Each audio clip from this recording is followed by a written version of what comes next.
Yeah, welcome back to another episode of the Format Podcast Live Saturday night edition.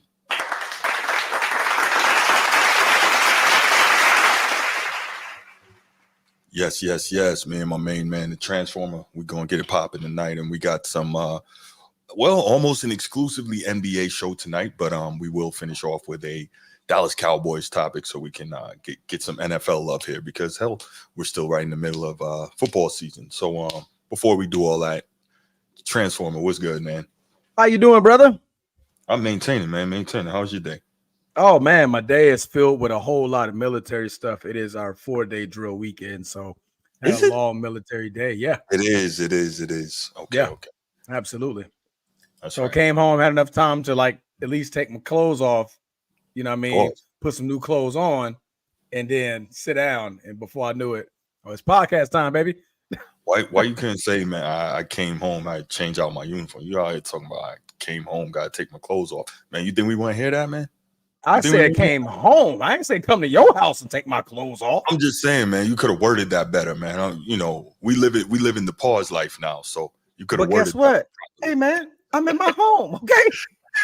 What more do you want from me, Bruce? All right. What do you want from me?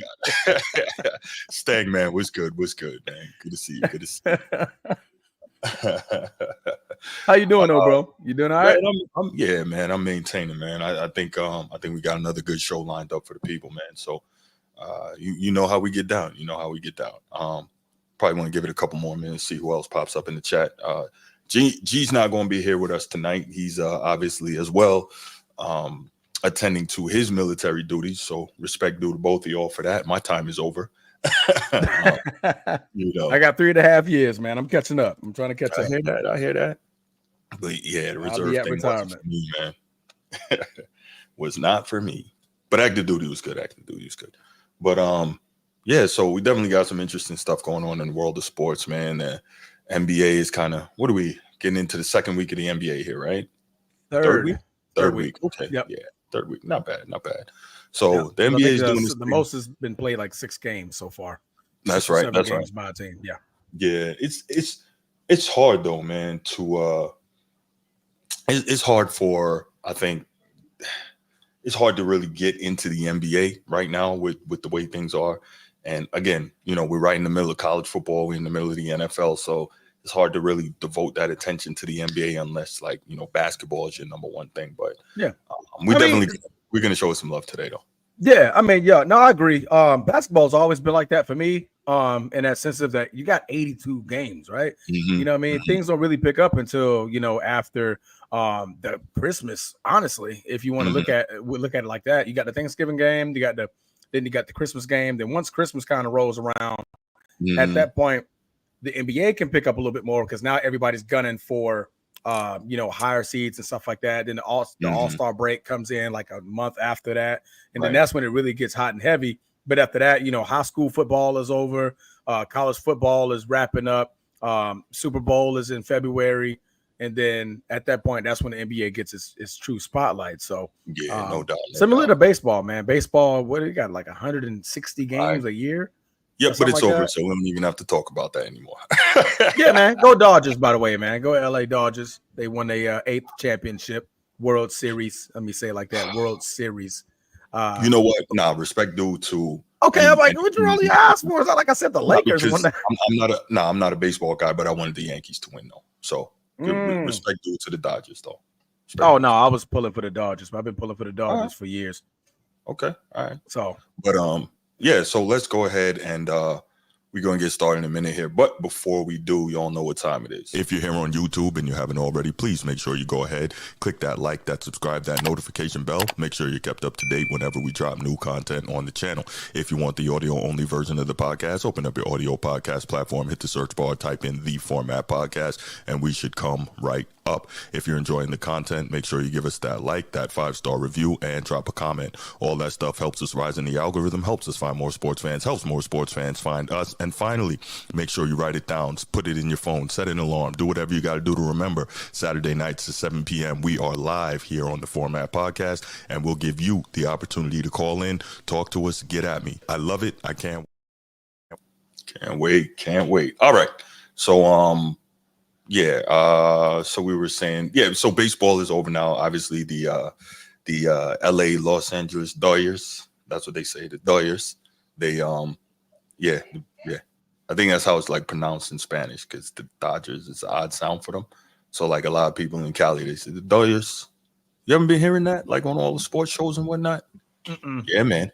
I probably always thought they had a speech impediment problem. I don't know.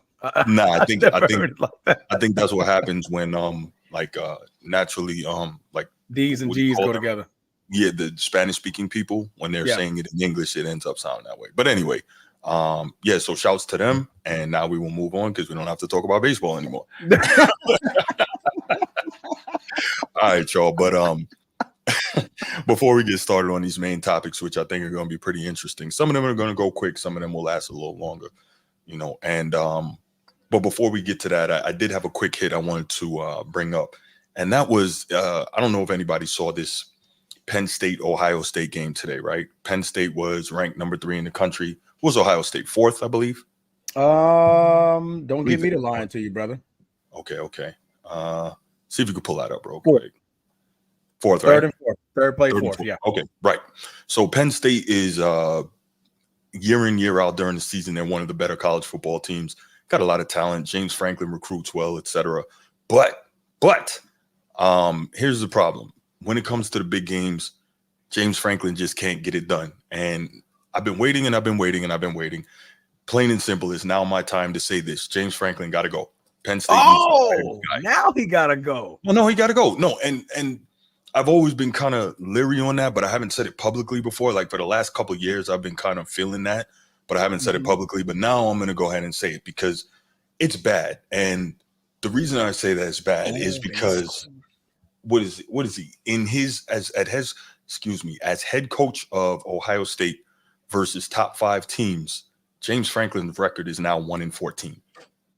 He's bad, man. He's bad. Now, in fairness, the problem is the way the Big Ten used to be set up before in 2 divisions, East and West, or Leaders and Legends, whatever that crap was before. But the point was they were always stuck in the same division with Michigan and Ohio State. So they were like, that little brother, that third little brother. And so they could never get over that hump. But you were thinking that this year you have the additions to the Big Ten and you have the Big Ten in kind of a round robin rotating format. So the divisions are gone. So you're thinking, okay, this could be the year. But again, couldn't get it over the hump. And that's terrible. So he's 1-14 against top 5 ranked teams as head coach of Penn State. And on top of that, his team averaged going into the game today, his teams were averaging in those games 18.1 points with, get this, a -17 turnover differential. That's coaching, man. That's coaching. That's coaching.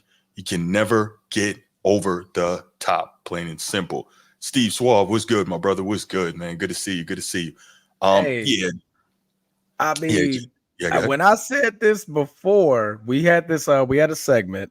We were going over coaches that are possibly going to be on a hot seat. And when I mentioned James Franklin, we were like, okay, no, he just got the contract. Give him. So that's funny. When he got the extension, I had talked to some other friends about it, and I was like, I don't know why they gave him this extension, but they did.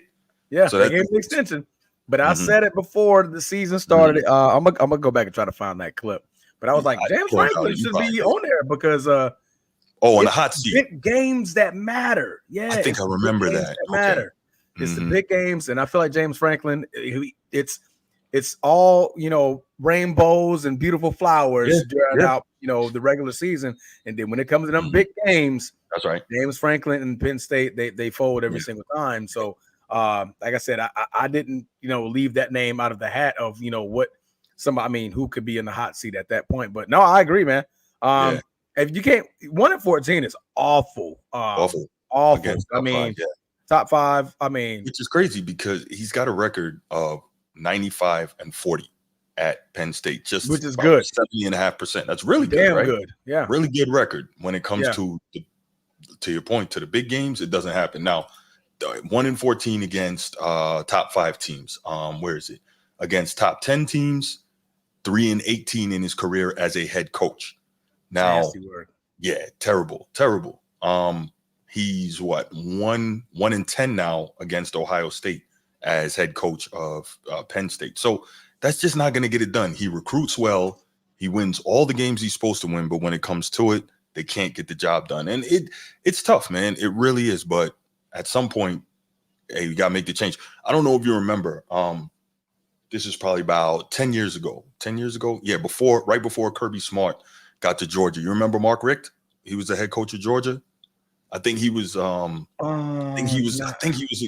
was coaching Sony Michel and Nick Chubb and all these guys. Yes. That was a really good coach, but they kept running up against Alabama in the AFC title game, in the SEC title game, right? And they kept losing. Like, he would always lose that game. He was recruiting like crazy. Like, Georgia was a machine. And I was saying for like 2 or 3 years before that, fire Mark Richt. And I remember this when I was in the Army. I had a sergeant, and he's a big Georgia guy. And if you're listening, shout out Chief Thompson now. Shout out, Chief. But yeah, he was always like, why are you always trying to get my coach fired? I'm like, your coach is not getting it done. They fired him. They hired Kirby Smart. It's off to the races. You know what I'm saying? Nobody would look back and say they shouldn't have made that move. But the point is, exactly, Steve, exactly. So this is kind of the comparison that I'm making when it comes to James Franklin. James Franklin, he doesn't get it done. And at some point, man, Penn State needs to bite the bullet, pay that buyout, find a better coach, and hire him. They literally just gave him that bread, though. Was it this year or last year? It was just last season. Okay. There you go. They just gave him that bread. So it's like, you would look like some dum-dums. Did you not see the writing on the wall last year? Yeah. Because 1-14 took a build-up. Like, 1-14 started. Like, that means last year he was 1-13.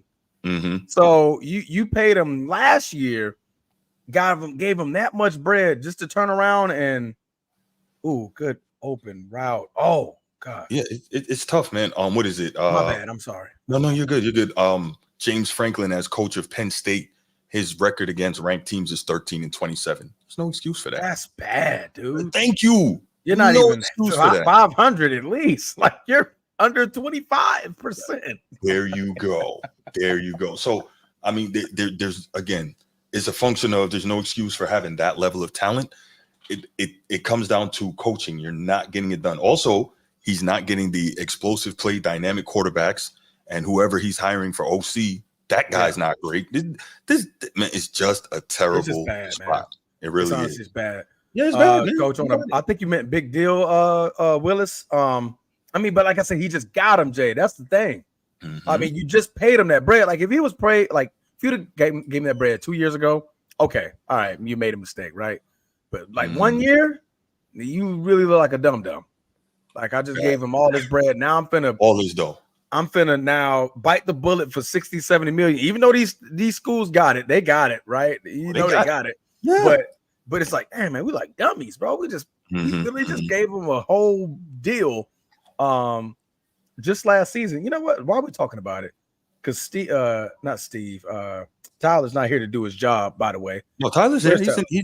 He's not doing his job. He's supposed to be looking up James Franklin. James Franklin's contract. Do your job, Tyler. Where you at, bro? Oh man.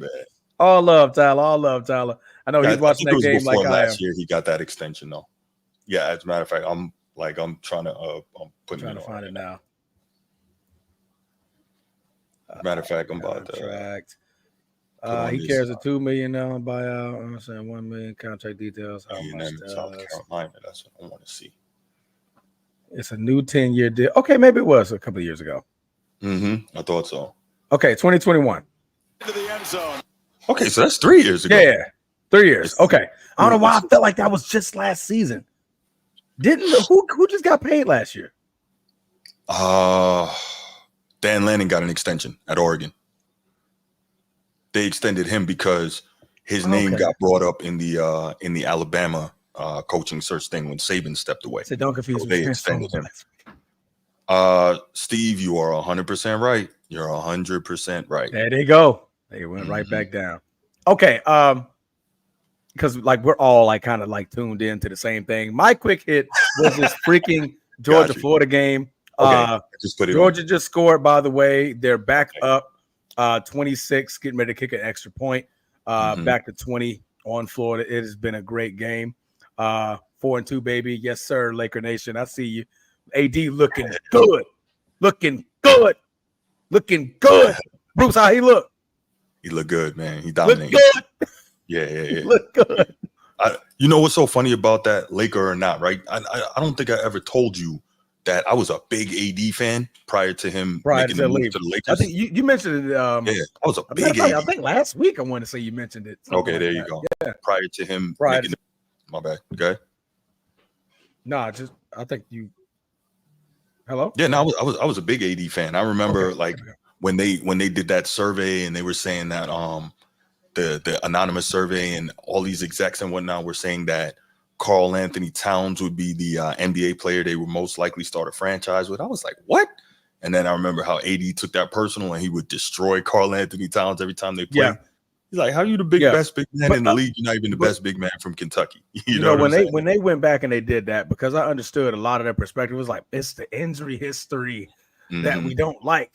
Like the man stays hurt. But over the last year, year up until now, AD has been playing like a monster. Last year he played 76 games last year. And this year, right now, he's looking like the MVP. Like the man is just he's not stopped at all. 30 plus, except for one game out of 6 games so far. Double every time, 2 to 3 blocks a game, and we're running everything through him.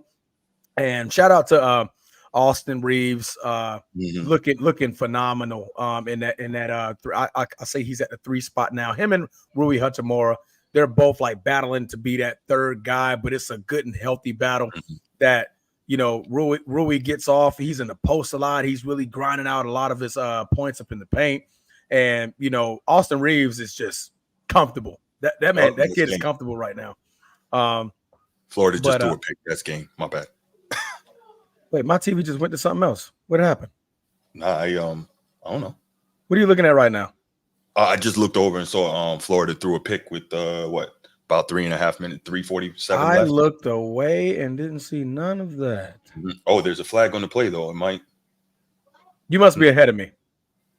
I think you're ahead of me. I got YouTube TV. I don't know. Yeah, YouTube TV is always ahead of everything I'm doing. Okay. Yeah, my bad. It's like Florida's just lining up right now for me. I got you. So clearly we segued into the Lakers. That's okay. Yeah, carry on. We quick hitting. We quick hitting, but no, they do look good, man. I'm saying Austin Reeves, they look great. Their team just looks great. I think right now, they're playing a very great game of basketball. I like the way we're running through AD, and but yeah, man, just wanted to shout out my Lakers real quick as well. No doubt, and deservedly so. No, deservedly so. So here's my question for you, and let's try not to let this totally hijack the show in the quick hit, but. My question is this: how long do we think LeBron can go without getting all the credit and being the guy? Because right now everybody's loving on AD and loving what AD is doing. Let me say that everybody's loving what AD is doing, and so the question for me is: how long can LeBron's ego allow that to go unchecked before he has to start forcing his way back to try and take over? All-Star break. You think he can last that long? Pause. Yeah, because I think he's been like.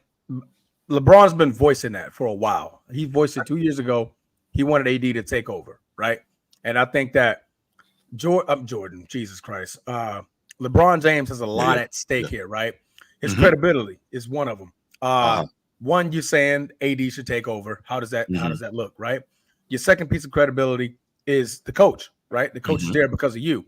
So right now, if it looks good, us playing through AD, your coach looks good. AD looks good. Your decision looks good, right? Because you got to think LeBron is trying to be an owner eventually. So I think this is going to paint him in a better light that, hey, look, he called the switch to hand off to AD finally, give the reins to AD. Okay. He picked the coach, right? And the coach formed up a plan to get that team to look better than they did the year before. I think all of that looks good. I think why after the All-Star break, because things are going to pick up. Right. And at this point, you may hear a little because I already see the rumbles. I think they're stupid, but you're hearing the rumbles. Oh, LeBron looking like he finally, it's on that last will. Right. I'm like, no, the man's playing off the ball. He's real comfortable. He's taking his time. And I think, around that post. Oh, yeah, it's clearly over now, guys. Yeah, it's over. You're going to win this by a long shot. You're going to see after that All-Star break when things started heating up. he really started to take over that. And or if God forbid AD gets hurt, then you'll start seeing a little bit more of LeBron. But right now, I think Bron is happy. Bron is at that. He's sitting back. He's watching everything develop. And I think, Laker Nation is really building off of, AD's dominance right now. He's looking like what we always saw Joel Embiid do. We knew AD could do it. Like we know, like AD, you could do the same thing. You may not be as big as him, but you're athletic. You can shoot. You can dribble. You can do everything Joel Embiid does, and defend better. You can defend better than Joel Embiid. And I think he's finally. I mean, last year he started it off. I'm not sure if anybody watched him last year, and even in the playoff series last year. But AD started this last year, and we're starting to see that. Hey, all right, this is the animal that we've been waiting on for a long time, and I think it's finally showing his colors right now. So 4-2. It's early in the season, but I think it looks good right now. All right, so I'll just say this real quick, and then we'll move on. I think that whole business of yes, LeBron has been saying for a few years now that he wants to give the handoff to AD and that it needs to be his team and blah blah blah. I think he said that because he thought it sounded good. I really do. I don't believe him. I don't believe him because we've never really seen that before. Now, if he can continue to do this and they can win going through AD, that okay. I'll be forced to come back and say I was wrong. I just as don't a believe fan, when he said it, he tried. Like I literally saw games where I'm like, yo, why is Brian being so passive? Why is he passing it off to AD? What are we doing? And like to hit, like I'm like, okay, I gotta forget he did want to try to play through AD. But the beginning of 2 years ago, AD got hurt. So he was like, okay, all right, well, maybe not this year because AD was battling a lot of injuries the year prior. Last year was the first full season, and LeBron was just like, okay, now AD's picking up that dominance. He's staying healthy. He's taking everything serious. And I think that had a part to do with it as well. Like, I can't hand you the reins if you always on the sideline. What Charles Barkley always calling you? Street clothes. Street clothes. I can't hand you the reins. Your nickname is Street Clothes, right? So I think last year that grew that confidence. Okay, now let me sit back, hand you off the rock, you take over. And I think LeBron will be comfortable with that role. And I'll say about All-Star break when now everything's starting to pick up. AD may be nicked up a little bit. You know how he goes throughout the season. I mean, every player goes through, and he definitely starts to pick it up around that time. So I think he's all right. Well, there you go. So hey, look, man. Again, the NBA is better when the Lakers are great. Plain and simple. So absolutely, Boston's doing good too, man. You giving us flowers, man. I give you guys flowers, man. Yeah. Nah, man. You know, we gonna go back and forth, but you know that I know. I know that you know that you know that I know. No, but you know that I know that the NBA is at its best when the Lakers are good, the Celtics are good, the Knicks are good. There's certain franchises. Yeah. If the Bulls could get back to being what they once were, So if you can get that, then we're, the league is in good shape, and the league is in as good shape as it can be. Real quick, I see that looks like there's some new faces in the chat. Appreciate y'all. Make sure you like and subscribe on the YouTube page. Really appreciate it. Like and subscribe, man. Hit that share button, man. We got some good stuff, and the share button's powerful. All right, man. We done with the quick hits. We want to get to the main stuff. Yeah. Let's roll. All right, let's get it, my brother. All right, so this one is tough for me, right? So first topic. We're now starting to hear some Lakers, some rumors that Giannis Antetokounmpo, the Greek freak, one of the best players, the second best player in Milwaukee Bucks history. I don't care if he's all-time leading scorer. You're not going to convince me he's better than Lou Alcindor and then Kareem Abdul-Jabbar, because he's not. But anyway, the second best player in Bucks history.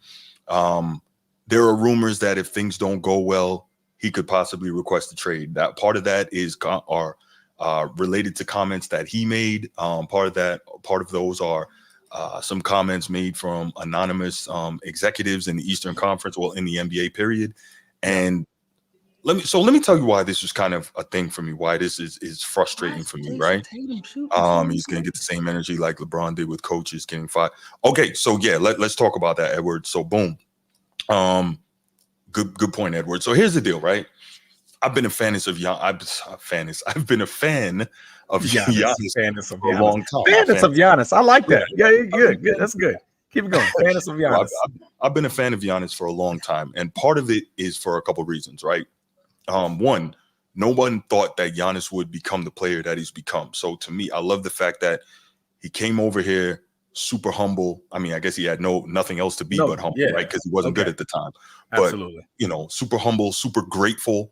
All he cared about was taking advantage of his opportunity and getting his family here, right? So I actually read the most recent biography of Giannis by man, I can't remember her name, but really good journalist. And coincidentally, she just released about a week ago an audiobook, an outstanding biography of Hakeem your dream. Hakeem your dream. I'm almost through that in like 2 days. But anyway, not the point. So the point is, so look, man, that's my guy, man. You know. But anyway, so Giannis came over here. All he did was work his butt off. We remember the dude was a toothpick when he got here. Now you look at him, you know, he looked like he worked with the Transformer, and the Transformer got him right. You know what I'm saying? But Giannis put the work in on his body. He put the work in as much as he could on his game. I think his game is limited because he started playing ball so late. He's kind of awkward, but his game has improved a great deal from the time he got here. It's never going to get beyond a certain point because he just, you know, some people just don't have certain skill sets, but he has made himself into what? All NBA defense, defensive player of the year, two-time MVP, NBA champion, NBA finals MVP. He is quite literally the American dream, right? You come from someplace else, you put the hard work in, and you make yourself into something incredible.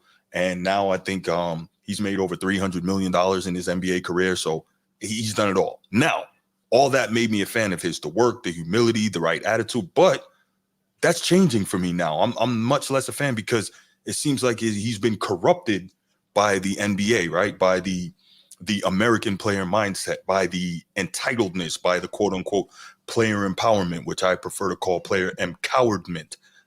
He's been corrupted by all of that, and you can see he's not the same dude anymore. And this is to Edward Jackson's point, right? So he has gotten at least 2 coaches fired, and I get on LeBron about that, getting coaches fired. So I have to do it with Giannis too. I haven't done it on a show with you, Transformer, but I think I did do it on the solo show a while back. So I got to get on Giannis about it. I don't respect when players get coaches fired, right? I think that's freaking terrible. We know that he has some level of roster control, right? We know that he told him basically, yo, I'm out if you don't trade and bring me some help. Now, one thing I can say, LeBron never did that. LeBron has always finished his contracts. He has on a lower level, you know, he has always used that kind of hanging threat of him leaving to, you know, force the hand of the front office. So did a lot of greats. Kobe did it. So anyway, Chuck Brewer was good. I haven't seen you here before, man. Hit that like and subscribe on the show, man. Appreciate you. Yes, Bruce, the inmates are running the asylum. But anyway, so Giannis forced the Dame Lillard trade. He got Adrian Griffin. Is that Adrian Griffin, the last coach, right? Adrian Griffin was the last one. Right. He got him fired when the team was number 1 in the league at the time, right? Record-wise. I know they're number 1 in the East. They may have been number 1 in the league. He got that coach fired. It was reported that, you know, he was basically totally disrespectful, just not listening to the coach, doing whatever he wanted. I don't respect any of that. I don't care who it is, right? And again, I get on LeBron about it, and it's only fair that I get on Giannis about it. I can't stand it. It's this new level of player entitlement and all this. Yes, Giannis, you're the guy. You're a star. You brought a championship to Milwaukee. Kudos for all that, right?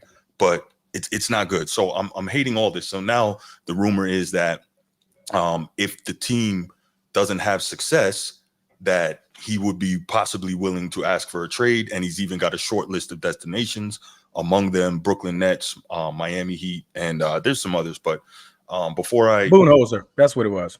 Mike Budenholzer. Yes, he got him fired. And that's crazy. After they won a chip. Yeah. After he won a chip. I was like, Adrian Griffin. Wait, that don't sound quite right. But yeah, it was Adrian. Yeah, it was him too. Yo, I appreciate that, Edward. But you know, you're right, man. And I appreciate you reminding me of that because I do get on LeBron about it. Y'all know, but I got to do the same thing for Giannis. I have to, you know. So, Transformer, I want your thoughts on this, and then we'll come back around to why I'm also annoyed with the coaching situation and this whole thing. But what do you think, man? To me, man, I'm kind of used to it, bro. I'll be honest with you. It's been a a player empowerment move for quite some time.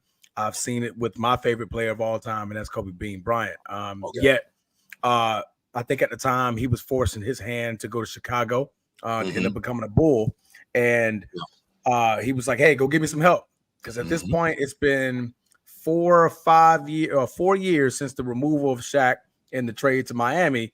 And Kobe was literally being handed breadcrumbs through the draft, through free agency, and was literally dropping 36 every night and not getting anywhere. 8th seed running into the Phoenix Suns back-to-back years just to get tossed out every single round. So that level of great player, you're like, okay, look, I'm trying to get back to the top. I'm trying to get back to the promised land. What can I do from my perspective to force you guys' hand, right? And so Kobe threatened, hey, sign somebody or trade me. Right. So I've seen it before. So if Giannis were to say, for example, finish out his contract like LeBron and then leave, we've seen it the LeBron way. If he was to say, if you don't sign anybody else or you don't fire this coach, or I don't think at this point you could do much else with the roster. He got you Dame Lillard. I mean, right. Like, what more do you want, which unfortunately is not a fit, but anyway, it's not working out, and I think that's just because they don't know how to run the pick and roll. But that's just me. But yeah, but that's about Giannis' deficiencies as a player, unfortunately. Precisely. So I mean, we went and got you a superstar or all-star elite, whatever you want to call Damian Lillard, and we're still waiting on Middleton to get back healthy. So right now we're on full. Then we went and got to a different coach. I mean, granted, he's not the best coach, right? No, I mean, no, he's not. But we went and got to a different coach. But guess what, though? You'd have a coach that was winning if you hadn't got that guy fired. So you don't get to complain about this one now. Am I right? Nope. Yeah, absolutely right. I got nothing to argue about with that. But like I said, in Giannis's case, like, okay, we changed the coach. Check. We gave you talent. Check. We gave you a check. I mean, what more do you want from us, right? So at this point, I look at it as Giannis. I mean, not to say, I mean, it's rumblings, right? We're all rumbling. This is all rumbling. I don't think Giannis has physically said anything about this as of yet, right? But it would seem kind of unfair to Milwaukee if Giannis was to pull something like that, right? I'm like, damn, like we did everything for you. I can see if we wasn't doing anything. Like for LeBron's situation in Cleveland, they wasn't really doing anything, right? He was like, okay, you guys aren't getting any, like we're not getting a better roster. You change the coach, but like I need help. Like give me help, right? Kobe, give me help. Like give me help. Make the change. Milwaukee went and got you a player, changed the coach, gave you $300 million. Damn, what more do you want from that? So that's a fact. I just think it'll be unfair. It'll just be unfair. But I've seen it before. It'll just be unfair for him if he was to try to force his way out of there like that. Yeah. Edward Jackson, I like your comment. My thing is, why do we not do it with certain players that's likable? You hear a lot about LeBron, Aaron Rodgers, but if you're likable, you won't hear so much about. I think that's just human nature, man. Honestly, I think it's just human nature, right? Because if I'm a dick or I'm perceived as a dick, like my bad behavior is going to be magnified, right? But if I'm likable, I can get away with a lot more. And I think that's just human nature. I could be wrong, but that's just kind of how it goes. And I'm not saying that's right or wrong. I'm just saying that's just kind of human nature. I like that. Nation, yeah, I like that. Drew was the best fit, man. Well, yes, Drew was the best fit, and you can see that Drew is a winner, right? Because he won in Milwaukee, he goes to Boston, and I'm not saying he's the number one reason, but he was a key cog to that winning. Yes, no, absolutely. I told you when the season started, I'm like, hey, y'all got Drew. That move in itself pissed me off. I'm like, these folks can go and win it, man. Them folks are legit good now. Go ahead. Proceed. No, so I was going to say I disagree that it's about Dame's skill set not fitting the team. So it's both, right? Because it's hard to even play the pick and roll with Giannis because he's limited, right? He can only pick and then literally roll. Like he can't pick and pop. He can't do much else. He has to go straight downhill to the basket and maybe catch an ollie or just catch it and finish, right? Because he doesn't have the mid-range jump shot that's reliable to play that way in the PNR. There's not a lot he can do. And then the other problem is, I know you thought you were helping Giannis by getting him a reliable number 2 scorer because Middleton was that, but he can't stay healthy. But the problem with Dame is he doesn't defend or do anything else. Yeah, he shoots all these long threes, but what else does he do, right? And so get cooked on the offensive side. That's right. And then the other problem is, even though he's a point guard, he can't really get to run point in Milwaukee because Giannis is another guy who needs the ball a lot to have success. You see, so we keep running into problems with these. But hey, let me not talk because this generation is the most skilled we've ever seen in the NBA, right? But most of these guys don't know how to play basketball. Like, that's not my opinion. We keep seeing it. These guys don't know how to play basketball. So it is what it is, man. But that's the real issue. I don't think his Dame skill set doesn't fit the team. I think it's unfortunately Giannis was brought up in that organization playing a certain way. Giannis is like LeBron light the way he plays in terms of needing the basketball in order to be effective. Obviously, I like that. And the big driver. All he does is drive. Yeah. Right. But even still,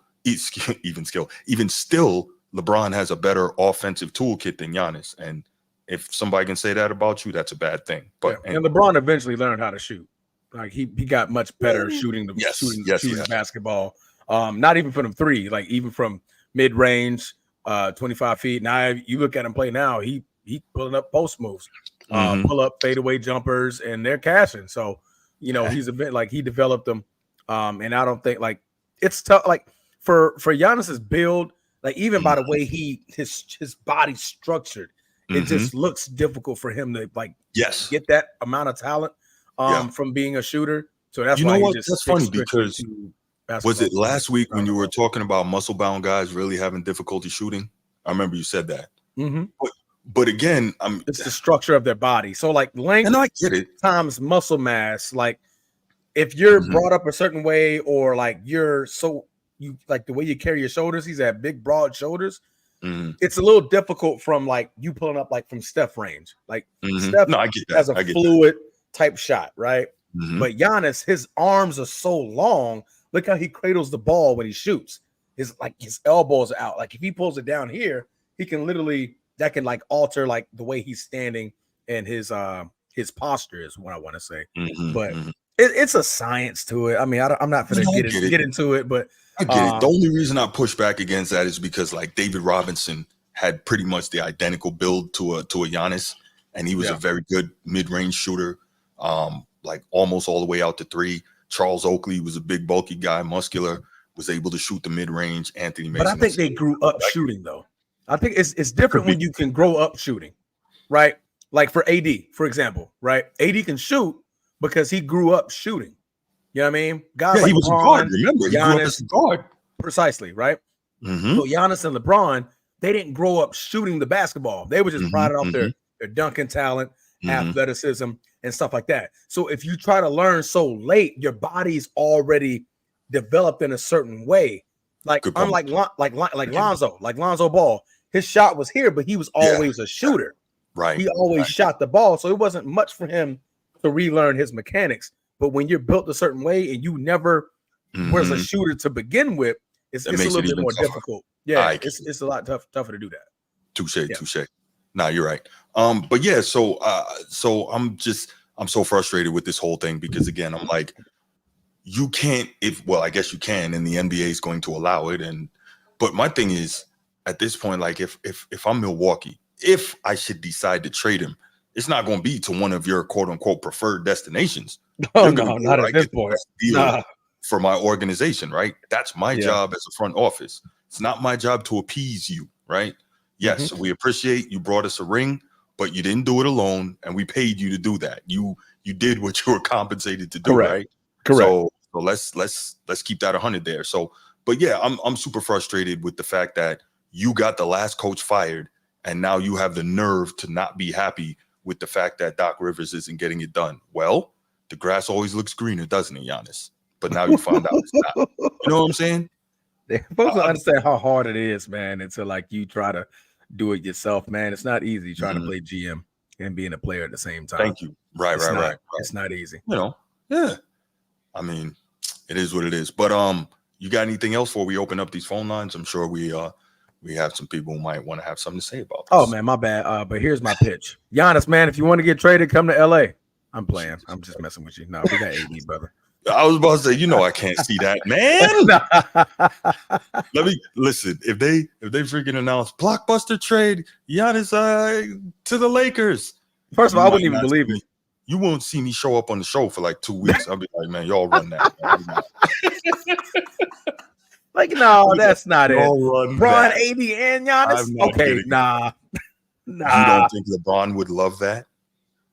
I mean, of course, LeBron. I mean, Laker Nation. How he gets down. Honestly, I probably wouldn't love it as much because we'll have to trade hell and hot water. I get what you're saying. We'll have to trade hell and hot water. At that point, we'll be roster depleted. No doubt. But no. All right. You got anything else? He wouldn't fit with LeBron either.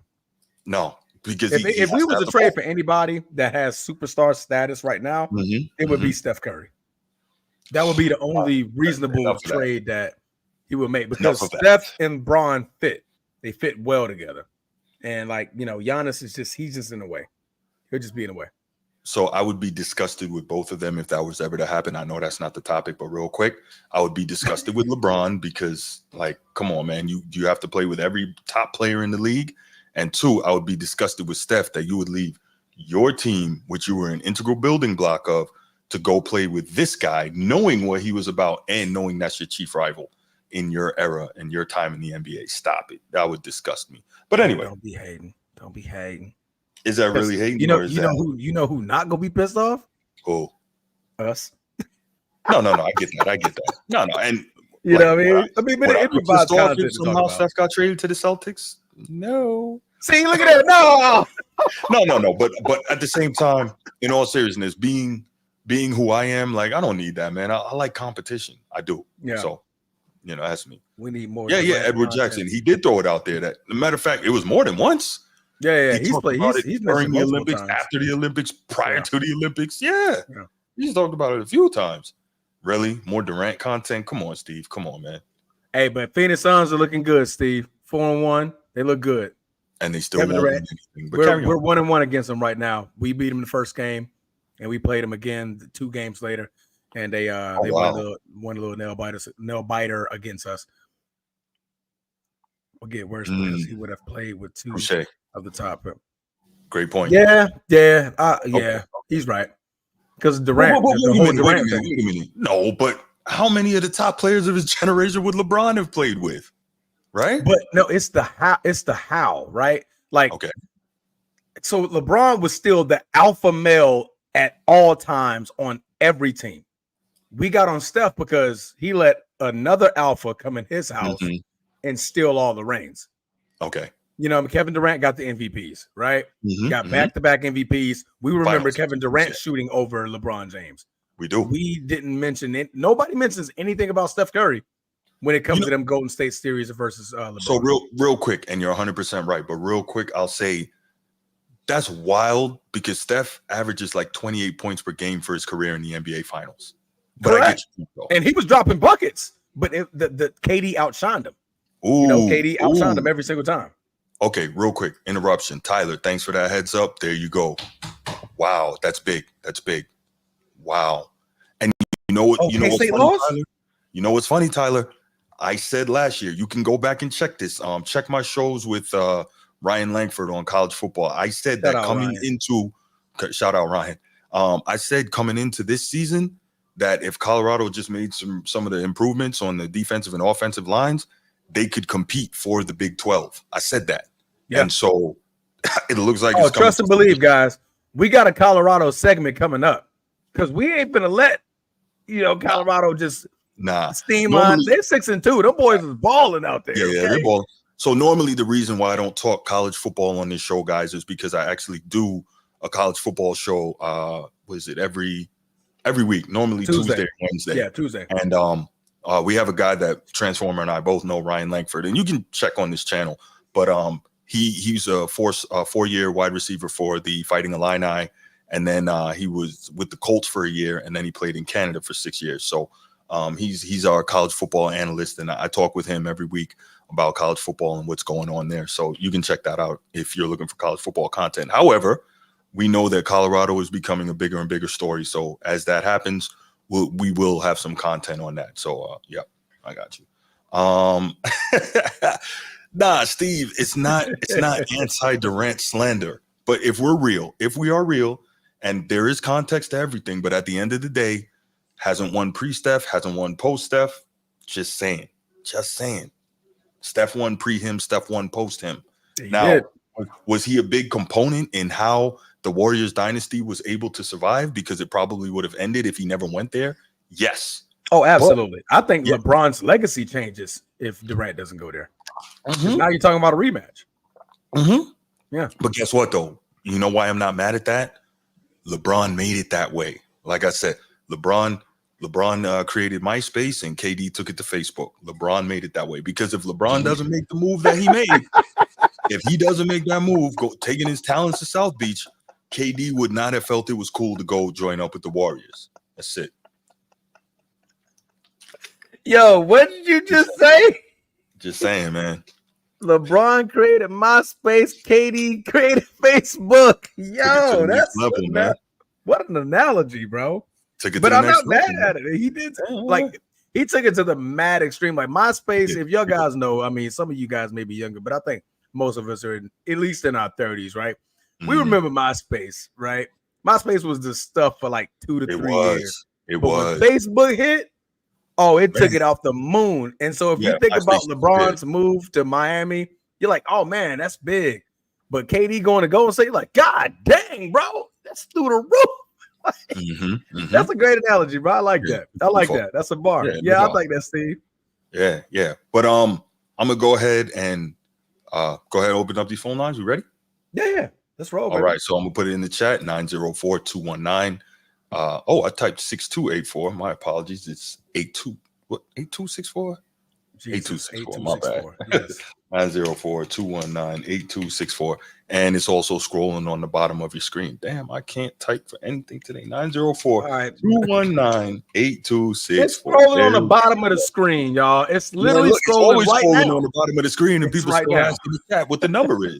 So y'all go ahead, man. Give us a call. We would love to hear your thoughts on Giannis and his change of attitude. Are you with it? Are you not with it? Do you think that at this point he has the right to, even if he should get upset, demand a trade out of there when he kind of facilitated he's the facilitator for the state that Milwaukee currently is in? Any of the things we discussed, man, go ahead, give us a shout. Let's get it. No, absolutely. Tyler, I see you got your trade market thing going on. Yeah. D'Lo, Rui, Gabe Vincent, Jackson Hayes. I'm not mad at that. D'Lo can go. He could have went last year for all I care.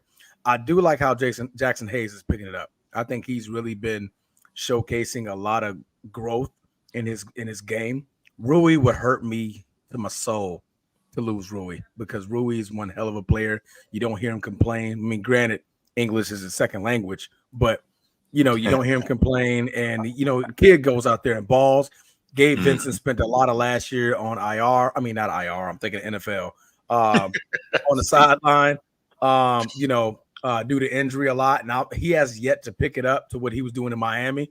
So I'm not mad at that one. My philosophy, F them picks. We did great on this pick, bro. F them picks, bro. Go with chips. I mean, that's been the Laker way, right? We never really cared about picks, right? So me trading them, I'm a Laker mentality guy. Trade him if you're gonna get something good. Yup. Let's go ahead and take this call. Oh, go ahead. Laker Nation, what's good, man? How you doing? Haven't spoke to you guys in a while. Yeah, man, it's good to hear from you, bro. What's good, brother? What's good, y'all? Lakers 4-2, baby. Let's go. That's right. What you got? Well, when I was calling you, were speaking on Jackson Hayes. Throughout this week, don't get too attached to him. Once the news surfaced on the mainstream media, which will start on Monday, Jackson Hayes is gonna be out of there. I didn't even see that. I didn't know about it until you. I'm ashamed to say I didn't know about it until you brought it up. Don't really follow the Lakers too much if you. I'm trying to. But no, seriously, I didn't. Yeah, go ahead. To be honest, I didn't know anything about it either. Like, I was just randomly up at 4:00 in the morning, and I saw Ticket TV plastering all over my screen. So I was like, what the hell is he talking about at 4:00 in the morning? talking about that Jackson damn. 2021. Mm-hmm. And the video surfaced of what happened in the house. And it was very damaging. So yeah, that's tough. That's going to hurt us because he's balling out this year. But yeah, it is crazy because, I mean, if we're real, man, 2024, people would be less upset at you selling drugs than you hitting a woman. Like, it's real. That's facts. Man, yeah, you could destroy a whole community, but if you put your hands on a woman, it's over. So I get it. Not, of course, that I'm advocating woman beating ever. It's inexcusable and should never happen. But yeah, it's a big thing. And you're right.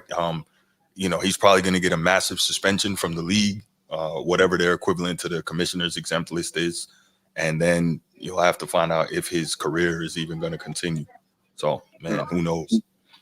Now, I'm going to say this, and I'm going to move off that because, that's not the topic today. But remember, the league didn't do anything on when it came out about him getting, tased and everything by when fighting the cops.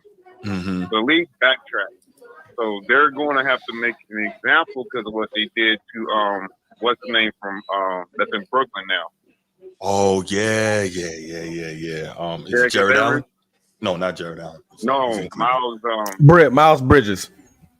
Yeah, Miles. That's Miles Bridges. Yeah. So yeah, they socketed 2 Miles Bridges and cost him a lot of money. So I think he missed like the whole season, didn't he? Damn near. Yeah, I think Miles missed like the whole season. Jackson Hayes is on the minimum. And he cut. 2021. So you know what though, real talk, man. And I'm gonna keep it a buck here. You are in the NBA, right? What are there? 4,500 players, less than 5,000 people have played in the NBA in its history. Yeah. So at whatever point, what do you got? 450 active players in the NBA, roughly. 450 out of 8 billion people on this planet, and a whole lot of them want to play in the NBA.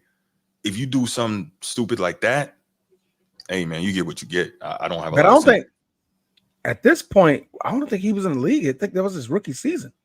Yeah, because this is 2021. 2021, yeah. So this is 3 years ago. He's only been in the league 4 years. Okay, yeah, but I get that. But even if you're in college, and you got a chance to go to the league, you're identified, man. You got to run, hide, and duck all these kind of. And don't get me wrong, we all make mistakes, but you have to do everything you can do to duck these type of situations that could ruin your life going forward, man. And because nothing is hidden anymore in the internet age, But yeah, we'll go ahead and move off that. What else did you have, Laker Nation? Well, last thing about that is what's going to hurt him really because the way he's playing this year, he was going to get a bag. Yeah, he was going to get a bag. But going back to Giannis is we got to. What he's doing, in my opinion, is worse than what LeBron did. Talk to me. They made moves to improve him. They fired the coach that had you in the first place. That's right. So to me, it's like he's running a temper tantrum. Yeah, sounds about right. What he's doing is way worse than what LeBron ever did. Because at least LeBron, like you guys said, he stuck it out. He might have said, "But trade deadline, give me a couple more pieces." Then and there, we just crucified him because it's like, damn, how many more people do you need? Right. But he at least with what he had produced and got you at least to the finals. Right. Giannis hasn't been to the finals yet since 2021. He hasn't done anything. I can't remember who bounced him out the last 2 years because y'all don't follow Milwaukee like that. I think Miami beat him 1 year. And the Celtics did. Celtics beat him in 2022. And it wasn't Miami. Miami was. Yeah, it was Miami. They came out to play in. Yeah, they came out to play in. Yeah, Boston in 22 and Miami in 23. Yeah, that's about right. So it's like I had a debate with somebody earlier this morning on Instagram over this player empowerment stuff. It's like, terrible. I get it. I get it. I know you don't, Bruce. You old school. Yes. But the way I understand, like, there's all this money going on in there right now, and what they, off the court endorsement. You know, they're more of a brand by themselves now than they were ever. Great point. So they're trying to protect their brand, but at the end of the day, the NBA is your employer. The organization is the one that's signing your check. You sign that contract to accept that money. You need to do your part of your contract. That's right. You just 82 game schedule, play. You know, take care of your body, eat right, be available. You know, there's always is the NBA perfect? No. Right. Nothing's ever perfect. But you take it upon your money to you take it upon yourself to sign that contract and take that money. You know, they're paying you, they're trusting you to be their franchise player. You need to produce for them. Yeah. So I don't like that if things don't go your way, you're gonna be like, okay, I'm going to this location right now. I'm going over here. You know, screw y'all. Y'all figure it out. No. All right. So can I say something that might surprise you all? Hello? There's nothing you can say ever that can surprise me, Bruce. No, this coming from me, I think this might surprise you, right? So if you've been around this show or you know me, you know that I generally rep for the mass media and I rep for journalists, right? Because obviously I went to J school. I'm a J school graduate. I have worked in the media, blah, blah, blah, right? So I generally try to rep for them. However, in this case, while I'm very much against quote unquote player empowerment, and I'll explain why in a minute, I have to say that the media owns 50% of the blame for this. Am I right, Transformer? And the reason I say that, as members of the media and even us as social media on this level, independent media, we put so much pressure on these athletes to win that they don't feel that if they get it done, they'll ever get their due. For instance, right? Dominique Wilkins is a 75 greatest. I don't think he originally made 50 greatest. He should have, but he's a 75 greatest, one of the all-time great players we talk about. Tracy McGrady, same thing. But what up, B? What up, B? Good to see you, Charles Brandon. Charles Barkley. But we don't talk about these guys as great as they were the way we should. Why? Because they never got a ring. They never got a championship. So in fairness to these players, I can't believe I'm saying this, but in fairness to these players, we're not giving them their due, and they're feeling that pressure to win because they know that it adversely affects their legacy if they don't get a championship. So that's why I was saying that, because y'all know that I rep for the media a lot. And so I have to be fair here. That's all. But Bruce, guess what? What's up, man? He already has a ring. He won it 3 years ago. That's true. But I was saying in general, but yes, in that case, you're right. But I was saying in general, though. I know you get my point. And real quick, the other thing is the reason why I'm against the player empowerment, quote unquote. And I've said this before. I don't believe in giving players personnel say, because when it goes wrong, they don't have to face the repercussions. Coaches get fired and freaking front office people get fired, but the player can just be there a la LeBron. I don't know. I have nothing to do with that. You know what I'm saying? Meanwhile, they're in the back pulling the strings like Geppetto. That's why I don't believe in giving players personnel say, and I never will, because they're not held accountable when it doesn't work out. Well, I can understand asking a star's opinion. Even when I coach, I do that. I look like, okay, so but it's not on the NBA level. It's like, okay, we need to make these adjustments. What do you see out there on the court? And they're like, oh, coach, we can do this, but that's, I can get the front office doing that with their stars. Yeah. How do you feel if we get Dame? How do you think that would work? How do you think that would fit? This move, right? How do you think it'll fit? You playing with him or things of that nature? But saying who do you think we should trade for? I don't. You can never give a player that much. You can't. That much power. You can't, and that's my thing. Yeah, I'm with you. And vice versa. I'm gonna use James Harden. I hated what James Harden did. How he got out of Houston. Oh, got fat and got. Oh, the fat suit. He refused to participate. He refused to go to practice. He refused to be. So guess what though? Where that came from, I don't know. Where detrimental. That way you don't have to pay him. Yeah. Let's see how many racks he can throw at the pole if you're not paying him. Eventually, he's going to lose because management always has more money than the player, no matter how much money the player has. You just have to be billionaires. Exactly. But I'm not going to blame. I'm not gonna blame this player empowerment era on LeBron. I know that's probably shocking y'all because I'm so anti-LeBron. I'm gonna blame part of it on. A lot of it on the money. Yeah, that's a big piece. That's right. The new age culture, social media, and the mainstream media. All those play roles, man. But LeBron also plays a big role. So I knew you were going to say that, but no, he does. But I think, but LeBron did it the more of the righter way. I'm not going to say the right way because everybody has a different way. But like at least LeBron was like, hey, he was trying to tell like, yo, finish your deal. You signed it, right? Yes, I signed on the contract. Allow you to get out of it when you're ready. Exactly. Yeah. So LeBron started the 3-year deals and the 2-year deals. Like, okay, at that point, like at least I'm fulfilling my obligation to the team. After that, you'll never hear me say he didn't do that. Like whatever y'all did, whatever we did in the midst of while I was here, when that contract ends and I'm not re-ing up, I'm gone. Right. That's it. You know, I think that's in fairness, that's the difference. Yeah. Yeah, but Laker Nation, man, we gotta let you go, bro. I had somebody else trying to call in, man. I appreciate it though. All right, stick around, brother. For sure. Yeah. Caller from Virginia. I think that was area code 804. Caller from Virginia. Give us a call back. I saw you trying to get through. We had Laker Nation on the line with another great call. Yes, 804. Go ahead, give us a call back, man. But yeah, Transform. That was a good call from Laker Nation. No. I mean, you know, Laker Nation. Yeah, no doubt. You know, real truth. Oh, okay. Lakers. You know what I mean? All right, don't push it, man. Real truth. What's going on, man? What's going on? Let's see who this is. Caller from Virginia. Welcome to the Format Podcast. Who's this?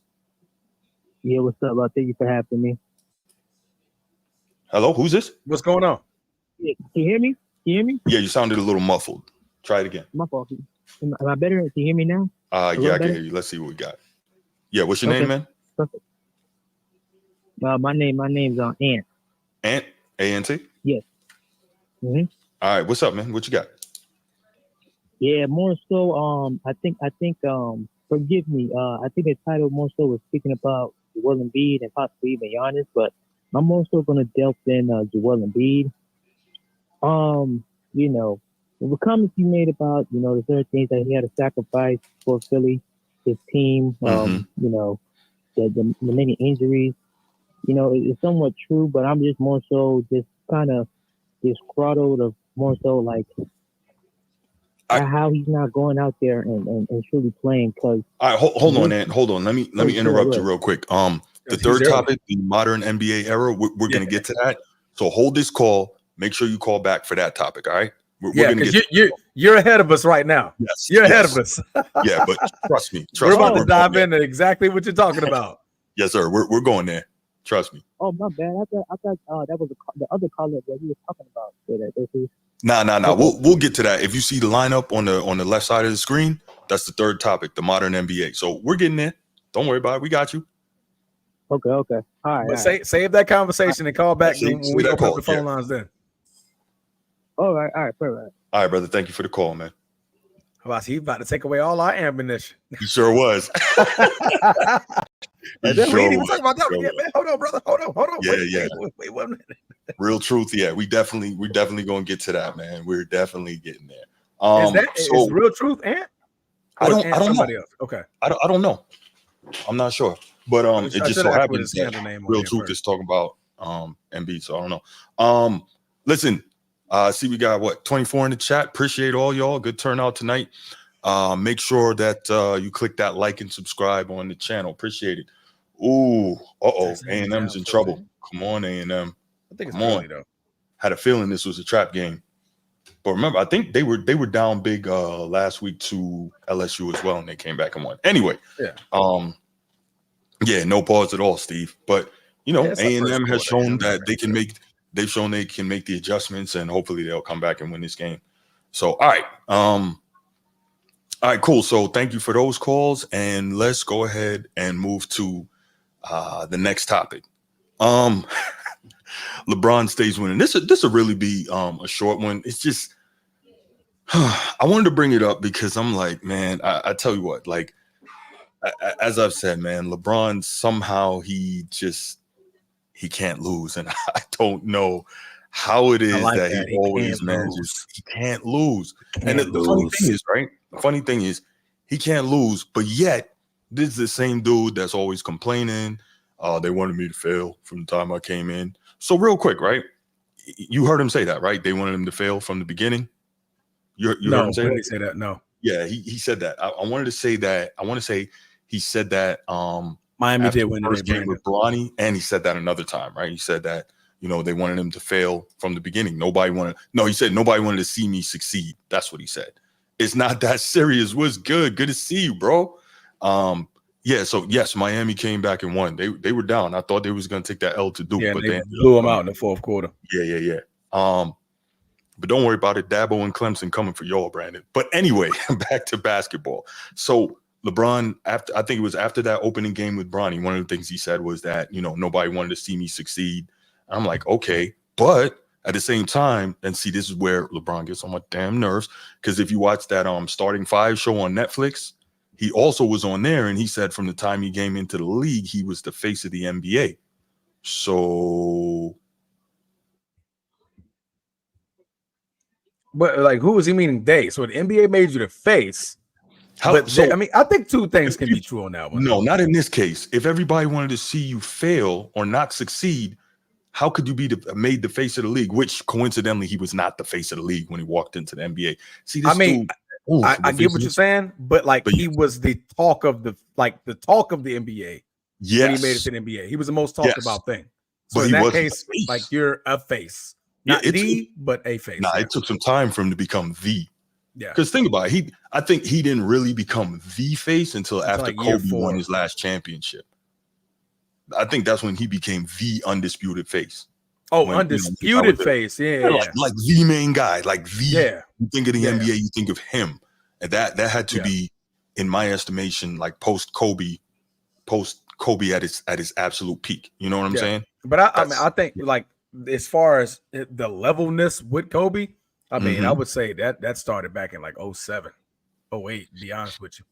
Because the level of exposure and what he was doing around the league, you got to think, because Kobe, we was having some bad years. We didn't really get popping again until 2008. And at this point, LeBron has already been doing what he's been doing for the last 2 to 3 years in Cleveland.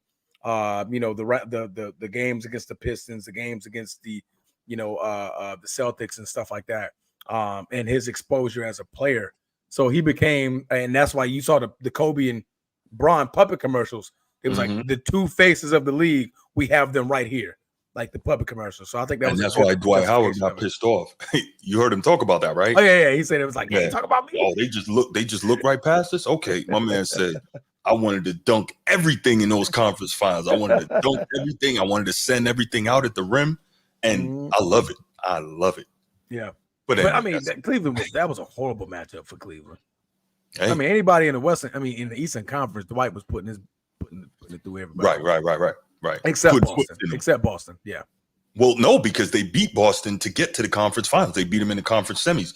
That was the first time Boston had ever lost a 3-1 series lead in franchise history. But I think that was due to injury, though. When I think Big Perk or somebody got hurt. No, KG was not playing that year, but still, the Celtics were up. Yeah. The Celtics were up 3-1 in that series, though. Yeah, so think about it. They had never ever lost a 3-1 series lead ever to that point. Oh, that Celtics. Because I remember I was in Iraq when that happened, and my sergeants kept coming to me, hey, your Celtics, and I'm like, don't worry, we'll be fine. We've never lost a 3-1 lead. We'll be fine. Next morning, you're like, we'll be fine. We'll still be fine. hey, Sergeant, I'm calling out. Yeah, they had to take my rifle from me. Drink water. right. For real. Left, right. Everybody waking up. Left, right. No, everybody. Everybody loud. Left, right. But no. So that whole thing of but it's funny, right? So when you point this stuff out, you a hater. You don't want to see a black man succeed. Blah blah blah. Right. So LeBron and his control, he stays winning, and then of course, obviously the whole Bronny thing we've discussed ad nauseum. He gets his son in. Blah blah blah. And who's eating off this thing, right? because realistically, they don't even talk about Bronny that much, right? It's the same thing I was saying from the beginning, is that LeBron is getting all the attention for this thing. That's why I say LeBron stays winning, right? He stays winning. So what was the other part of this? So Bronny, the other night, this is interesting. He gets his first ever NBA regular season basket. Coincidence, he gets it in Cleveland. Huh. Interesting, right? And there it is. Another kid from Akron. Do we know that Bronny is averaging 0.7 points per game in his NBA career? He's awesome, isn't he? That's baller status, baby. Baller status. Yes, sir. Look, you see that? That's potential right there. You see the potential in that? I will say, though, right? Switch hands. Step back. It is kind of cool, though. I think, at least for Bronny, I think it's still kind of cool the fact that this dude, if I'm not mistaken, he was born in Cleveland, right? He was born in Cleveland or born in Akron. And so this is where he was born. That's where he, spent half of his life. And he gets to come back and make his very first basket on the floor there, right? But again, check it out. So LeBron stays winning. Does anyone else notice the coincidence that between game 1 and that game 4, Bronny didn't play? This is why I say everything with these dudes is manufactured. Between game 1 and game 4, Bronny did not play. They made sure he played in Cleveland to get that bucket for the story. Go ahead, bro. However, we were definitely losing that game against Cleveland. Yes. Every other game has been close. So there was no way to fit him in there. You kind of like Kawhi. I don't see that. I don't see that. I'm handsome. All right. First of all, man, Rocky Balboa, I'm gonna need you to step up to the front here, sir. Don't be coming up here throwing punches and jabs and then thinking you can just run off into the sunset. No, Rocky Balboa, break your ass, man. No, bro. Hey, Transformer, I heard you're just a fun guy. Well, KC, matter of fact, I don't even know where you at. Oh, there you are. But no, man.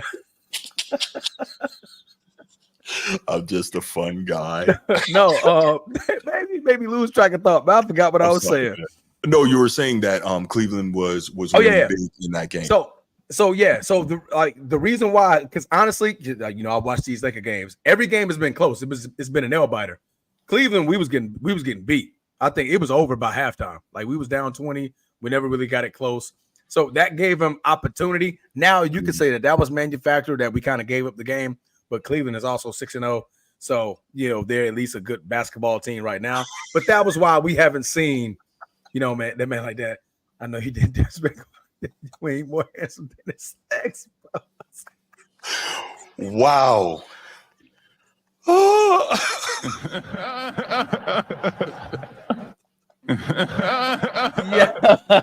Yeah. Trans Leonard, Steve, you blocked. Steve, you blocked. Whoa, Steve, you blocked, bro. Steve. You blocked, Steve. Can't do that, Steve, man. you're blocked, yo. Keep it cool, Steve. Keep it cool. Steve, you blocked.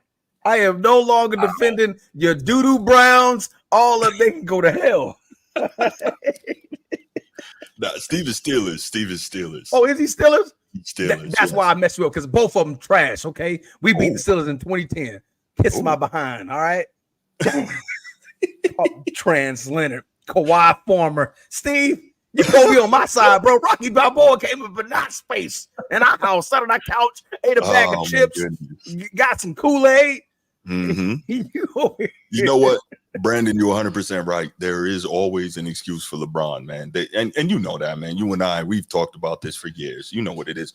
But to that point, see what Brandon says here. There's always an excuse for LeBron, right? What's the excuse? Somebody make an excuse? No, but what I'm saying, though, think about it, right? Whenever I say anything about LeBron, you quick to jump up and cape for him. There really is always an excuse, right? You haven't noticed that? But there's not an excuse. There's logic behind something. Mm-hmm. Like you said, man, Bronny hasn't played since game 1 and now. But I gave him, like, if you look at every game since game 1, we either winning. They couldn't find 3 to 5 minutes in games 2 and 3. He couldn't get in there. Okay. Because it was in the foot. Look at when Bronny checked in the game, bro. It was over. No, I understand what you're saying, bro. I'm just saying there always is an excuse for him, though. There's always an excuse for for LeBron. It's an excuse for it Jordan too. What? It's an excuse for every player. No. If you're depending on the conversation, Jordan has reasons, not excuses. No. Okay, no. See, now we're changing something. Oh, he has reasons. No. Why did Jordan? See, but Jordan just got in the league, and Jordan had this. He had to go through Boston. He had to go through Detroit, and they were better than him. They were much more physical. They were much older. Those are excuses, just like LeBron, bro. So no. Let's not do that. You need to. I actually did a show breaking down that whole thing, man. Go back and I think it's called Jordan Never Beat Bird. Go back and watch that show. Breaks down the entire thing of the Eastern Conference back then. Is it breaking down the difference between excuses and reason? Like, what's the difference? Listen, you know me. Those are excuses too. You know me. I'm a Merriam-Webster Jordan guy. was Jesus. I'm not gonna go. Jesus with basketball shoes on. Last time I checked. That's what Bird. Wasn't he Jesus? He said he was God with basketball shoes on. With basketball shoes on. Yeah. So at that point, he was put on a mantle and getting cooked in the first round. Just like, okay, but it's an excuse for that. So there's excuses for Jordan. No, there's difference between reasons and excuses. No. See, you're making a difference. Are there really not? No. Reasons and excuses. Okay, look. Why don't you look that up? I'm not gonna do it, but I'm just saying, look it up. Okay. So it's so when LeBron went when KD went to Golden State, is that a reason LeBron lost? Because everybody knew that Golden State was winning them 2 championships, or is that excuses on why LeBron lost? Help me out. That's a reason. Thank you. Okay, now I can listen to you. Okay. I can listen to you. You know what I wanted to say, but I know you wanted to say fucking excuses. I know you did. Everything was excuses. Oh man. But no, man, we're not gonna go into that, bro. I just wanted to clear that up real quick. But yeah, man. Like this dude, it's like no matter what, somehow he always comes out smiling and golden, and I'm like, how? And the thing is, him and his people are he's most hated, and everybody no player has ever had to deal with the hatred and vitriol that LeBron. What? Okay, cool. That's a nonsense Rich Paul said. And on the Starting Five show on Netflix, and people have this misconception that he has some control over the Lakers. Really, you coming out here and saying that? But anyway, No, Rocky. No, I be giving Curry that heat too. Golden State deserved it, but KD made the decision too. So it's both. But again, but to me, Golden State definitely gets it. Had LeBron never made the decision, KD wouldn't have thought it was okay to move like that. And I know that. KD's not a leader, so he's not making any big moves on his own. It is, and I'm with you. Though. I'm with you. No argument here. What I'm saying is LeBron made that type of behavior okay. That's all I'm saying. You know that, and I know that. I mean, to choose where you wanted to go, yes. But to do that, Bron didn't do that. Bron didn't do that. Because Miami was they wasn't even a playoff team when he joined Wade and them boys, so it was a little different. Wade, Steve, are you insane? Steve, are you insane? Are you insane, Steve? Rick Barry averaged 36 points per game in the NBA Finals, won Finals MVP for the Warriors. Wilt Chamberlain played for the Warriors. Steve, stop. You're my guy, Steve, but you way off on that one. Yeah, because it's Steph Curry. Franchise history. You sound silly, Steve. Come on, bro. It's Steph Curry. That's absurd. It's Steph Curry. It is Steph Curry, but to make the statement that KD is the best warrior in franchise history is crazy. Nah, man, that's no. Hey, man, Steve loved him some KD, man. Pause. Yeah, he does. But I mean, and that's cool. That's cool. But to say that KD is the best warrior in franchise history don't even add up. No, not even close. He was only there for 3 years. 3 years. 4, and then one of them he was injured. So yeah, 4. But because remember he tore the Achilles. That was his last season. Yeah, that was the 4th year, if I'm not mistaken. That's the 3rd season. Because remember they was gonna go for a 3-peat. Was that the 3rd? Okay, yeah. It was the 3rd. Okay. Yeah. So I thought he was there 4 years. I think he had a 3-year deal. All right, let's look it up real quick, and then. Or no, it was probably 4, but he sat the 4th year because he tore. Yeah, he sat one of them. Right. Yeah, so he sat the 4th year. and then he Okay, well there you go. All Yeah, right, so so it was 3 back to back. Because remember they made the finals back to back to back. That's right. Yeah. Yep. And in those same finals, I think Clay blew his joint out too. Clay got hurt in game 4. I think it was game 4. KD went down. I mean, against Toronto. Clay, because I think that was the infamous. I think it was the push in the back against Clay. I think it was a drop to the back. It was on a fast break. And I want to say one of the Toronto players like pushed him in the back on a fast break or something like that, and that's when he messed up his leg. There you go. So, but anyway, the point is, Steve, you're crazy for saying that. That makes no sense, but it's all it was good. 3 because. But okay. Thank you, Elbert Jackson. It was 3. He went to BK and sat. Okay, he sat this year in Brooklyn. There Brandon, appreciate it. Brandon, you're killing me, Brandon. KD's not going to the Wizards. You know why? He don't have the intestinal fortitude. He's not doing that. Can you imagine the pressure on him if he went to the Wizards? That's not happening. If the only reason he's going there is because he's from there. That would be the only reason. But he had the choice. He could have been done that. He's not doing it. Durant, come on, man. Nah. He went to go because Durant said it looked like they were like basketball was easy over there. It looked like it was fun. It was. It was the best flowing offense in the damn league. Why they kept making it to the finals over and over and over? Yeah, no joke. But two of the best shooters ever. You know. Yeah. So at the end of the day, though, man, LeBron he stays winning, and LBJJR. I like that. That's funny. LBJJR. He stay winning too, man, for no reason at all. But anyway, let's get. You got anything else to add to this, and we'll wrap it up before we get to the modern NBA. No, man. One last thing, man. Yeah. They eventually start hating you once they see you winning so much. Boom. They start hating you when you're winning so much. You stay on the top. You know what I'm saying? Tom Brady felt it. Patrick Mahomes is feeling it. You know what I mean? Bron been up there on the pinnacle of success in the NBA for so long, right? How you on the pinnacle of success in the NBA for so long when you've lost more finals than any other former MVP?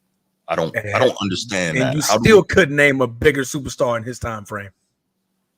I mean, but so that's the pinnacle. If you lose, I'm still him. I'm still him. But couldn't we say Steph though? No. Is Steph not a gigantic superstar in this era? Like you say, literally got kids playing the game completely differently. I get it. But do you see us talking about Steph Curry every week? No. It's LeBron. You know why? Because to the point earlier, people actually like Steph Curry. No, because real talk, Steph Curry ain't out here on it. You know what? He's the what's my baseball Yankees? Dang it. I used to say this all the time. Derek Jeter. He's the Derek Jeter of the NBA. You can't touch him. He's like baby Jesus. You can't say anything to him. Like Curry don't do no wrong. He got a fine wife. He got beautiful kids. He got a fine mama. His daddy was nice. He had a fine 3-point shot. His brother's nice. He has a fine 3-point shot. Everything about that man's life is fine, bro. It's like, what can go wrong, man? Like, he's light skinned. He got funny colored eyes. Like, come on, bro. He got a beard now. Come on, bro. It's not like he can't ball though. It's not like he's not crazy on the floor. I mean, but you got it, and you can shoot the best that we've ever seen from 35 feet. He made the 3-point line to stop at 25. Here you go, you from 35 feet, just throwing up shots that are supposed to get you benched, but you make them look good. You know what I mean? This is a great point, Rocky. Appreciate that. And you know what? Real truth, this is what I was going to say. You beat me to it. Steph doesn't get involved with the BS. That's why people like Steph over LeBron. He don't like we said, he doesn't get involved with the BS. He's not the guy that's always trying to manipulate things and pull strings from the background. He's, like LeBron almost seems shady. That's a difference in personality, though. No, I understand that. But what I'm saying is you talked about stardom, right? And unfortunately, personality plays a big part of stardom, right? Because what do we talk about? Kawhi Leonard, when healthy, is one of the best players in the league. Like, he's a top 5 player when he's healthy. But he don't have the personality. right? Jokic, same thing. Like, you know, so all that stuff has to, all that stuff is like part of the formula for being a star. Because you mentioned being a star later. Real quick, everybody, appreciate everybody who's in the chat. Make sure you go ahead, please click that like and that subscribe on the channel. Please do that for me. Yes, sir. It really helps. And hit that share button, man. The share button is powerful. We really appreciate it. All right, so let's go ahead. Yo, that's a great point. It's not that serious. I like the way you worded this. People are celebrating a loser. And real talk, you're under 500 on the biggest stage. Celebrating a loser? How can you be called a winner when you're under 500 on the biggest stage? Real talk. Okay, all right. So if that's the case, if that's Nobody truly the case, Wilt like that, and Wilt's 2-4. Patrick Ewing, loser. Charles Barkley, loser. Tracy McGrady, loser. Allen Iverson, loser. All those guys are just losers. Are they losers in the finals or are they losers in basketball? Because we're talking two different things. LeBron is a winner in basketball. Yes, but the problem is why does the finals record have to determine whether he's a winner or a loser? It doesn't. It makes the winner, bro. Hold on. It doesn't accept when you start talking GOAT debate, a place where he should not be. Oh, because one guy won 6 rings. When you're talking about best, but Bill Russell got 11. I'm confused. Hold on. See, come on, man. That's disingenuous. No, because the excuse changes. Thank you. It changes. It changes. Listen, I'm a Celtics guy, and I respect to whatever end the greatness of Mr. Russell. 11 championships. That is phenomenal. But if you've heard me say it, and I'm sure you have, I always say he's the greatest winner in the history of the game. I always say that. He's the greatest winner, right? If you go back to college, he's got 2 national championships. He's got an Olympic gold medal. He's got high school state championships in California. Bill Russell, nobody won more than this guy. And that includes the all-time great Kareem Abdul-Jabbar, right? But at the end of the day, like, he's a winner. Michael Jordan's a winner. But none of these guys are. When you start talking this GOAT debate thing, right? There's more in the GOAT debate, and we're not going down that road because this is not the topic. But like it is an interesting point that it's not that serious makes. When it comes to LeBron, we somehow, and I've always said this, gloss over the losing. You can't do that. It's utter delusion. People are celebrating a loser. Okay, it's not that serious. Define what he's a loser in. Because at this point, we're talking 2 different things. But we're talking about losing on the biggest stage. No, I'm talking about basketball. Because at this point, people celebrate him as a player too, right? I can celebrate you as a player and ignore your finals record. If that's the case, I'm not buying Patrick Ewing shoes. Patrick Ewing is an all-time great. He never won because he played Jordan. Charles Barkley never won. Allen Iverson didn't win. Tracy McGrady didn't win. So we're going to call them losers? And none of those dudes are in the GOAT debate. That's what you keep missing. The reason why the GOAT debate? Kobe was in the fucking GOAT debate. Putting LeBron in a place he doesn't deserve to be. That's the issue. Nobody deserves to be in a conversation with Michael, bro. Be serious. Except anybody who challenges LeBron, Jordan's legacy, because Kobe got the same heat before he retired. Did he or did he not? Because he threatened Jordan's title reign. Yeah. You know, he was desperately trying to hit that 6. Ain't nobody, everybody who goes against Jordan or is threatened Jordan's thing, we got to micronize everything they do, but calling the man a loser, that's crazy work, bro. Respect that man's game, dog. No, when you're in that discussion and you are under 500 on the biggest stage, but you just said there was reason. You just said there was reason. You just said there was reason. Regardless, though. You just said there was. Oh, regardless. So regardless that Jordan went, he was getting knocked out round for round every year in the first round. Regardless, but there was reason because you gave Braun reason. That's why I said that. I looped you right into that. You gave Braun reason because KD takes his bitch ass to Golden State, and he stops that reign. He stops that reign. You've never heard me say I respect that move. But there's reason. There's reason.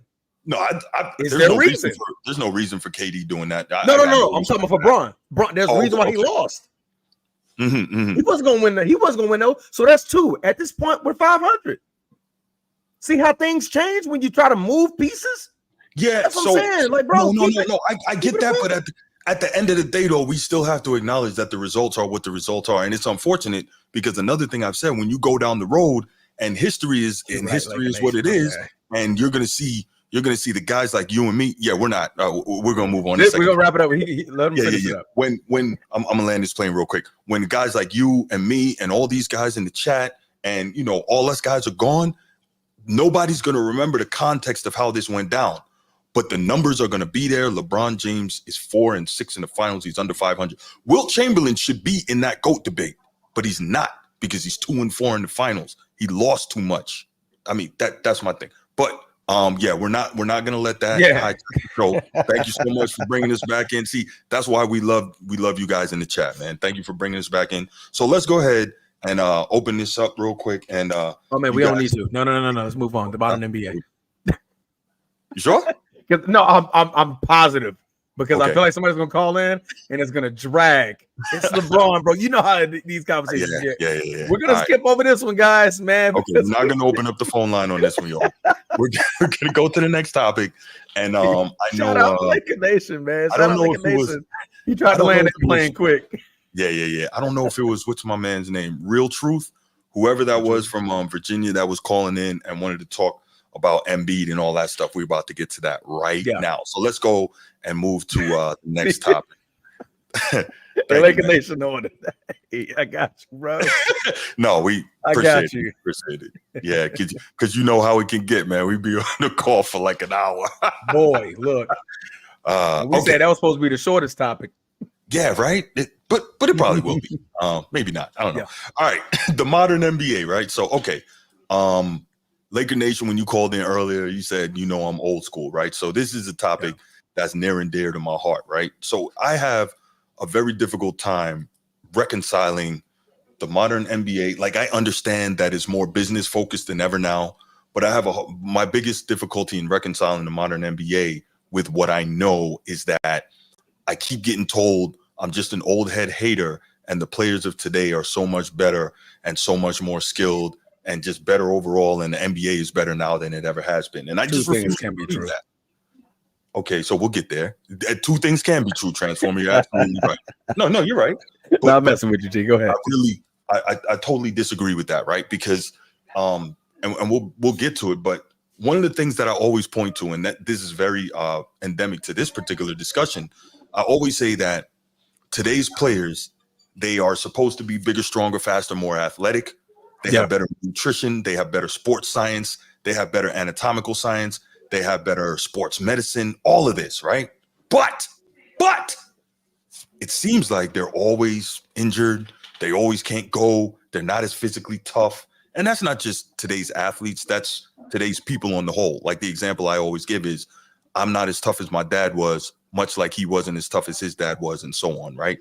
Because the more convenient the modern world gets, the easier it is, the more things that are available to us to make our lives easier.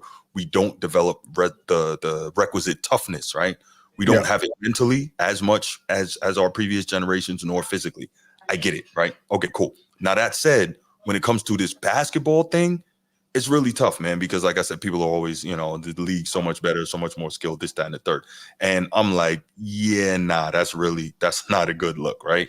So how did this come up? One of the big things is that, you know what, we'll go to the Embiid in the second part of this topic. So I was listening to, is it the Give Me the Hot Sauce podcast? Was that it? Give Me the Hot Sauce, yeah. Yeah, so the Give Me the Hot Sauce podcast, if you're not familiar, is hosted by former Chicago Bull world champion Ron Harper. No, it's Stacey King. Stacey King. Yeah, my bad. And Ron Harper was on that episode. I'm sorry. Correct. Former Chicago Bull Ron Harper recently had he was recently a guest on the show, and so I have a snippet here, and Ron Harper's a little bit tough to listen to. He's got a speech impediment, so just be a little bit patient with that. But he was asked if he likes today's NBA. So let's hear his commentary.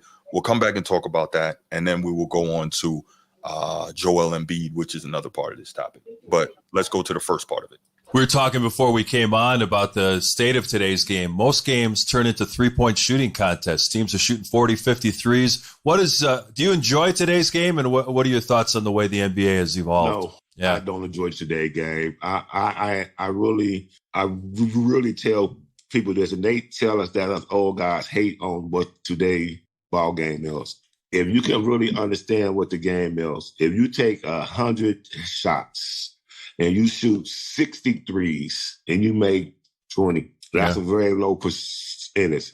If you shoot 62 and you're making 40 to 45, that's a higher percentage. So they got these analytical guys who ain't ever touched the basketball or play.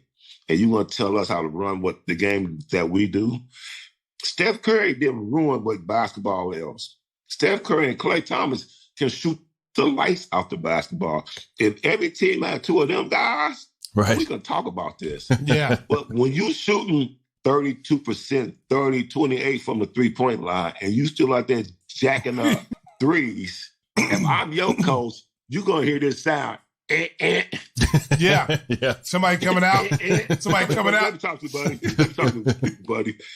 As MJ say, you're playing hard, but you're hurting the team. Yeah, you're playing hard, but you're hurting us. You're hurting us. I need you to give me some 2-pointers. I need you to give me some two. I need you to play some defense, give me some 2-pointers. I don't need you going 3 for 12. Now, if you're going to make 8 for 12, shoot them. Well, we're talking about you making 4 for 18. The Boston Celtics shot 61 threes in the first game. That's like me and you going to play horse. And we're going to see how many threes we're going to shoot and make. If you shoot 61 threes, God damn it, you better make half of them. Yeah, yeah. I mean, I don't know. But they end up with like 28 or something. Yeah. The Celtics? Yeah, they tied the record. They tied the record of mates. But I'm just saying, like, I'm not the smartest guy in the world, but today's game, and everybody run the same offense. Yep. Draw and kick, face, draw and kick.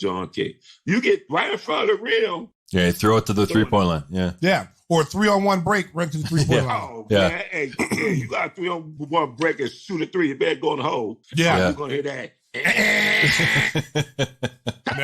now checking in. Get him. Listen, I don't mind, but better go in the hole because we can get a 2-point for sure. Yeah, 3-on-1. You see it every night. It'd be 3-on-1, and no one goes to the rim. They just run right to the 3-point line, and they'll miss it. And you got nothing out of that trip down the floor. And they think that is cute. Yeah, they think it's cute. Like, no, I'm not.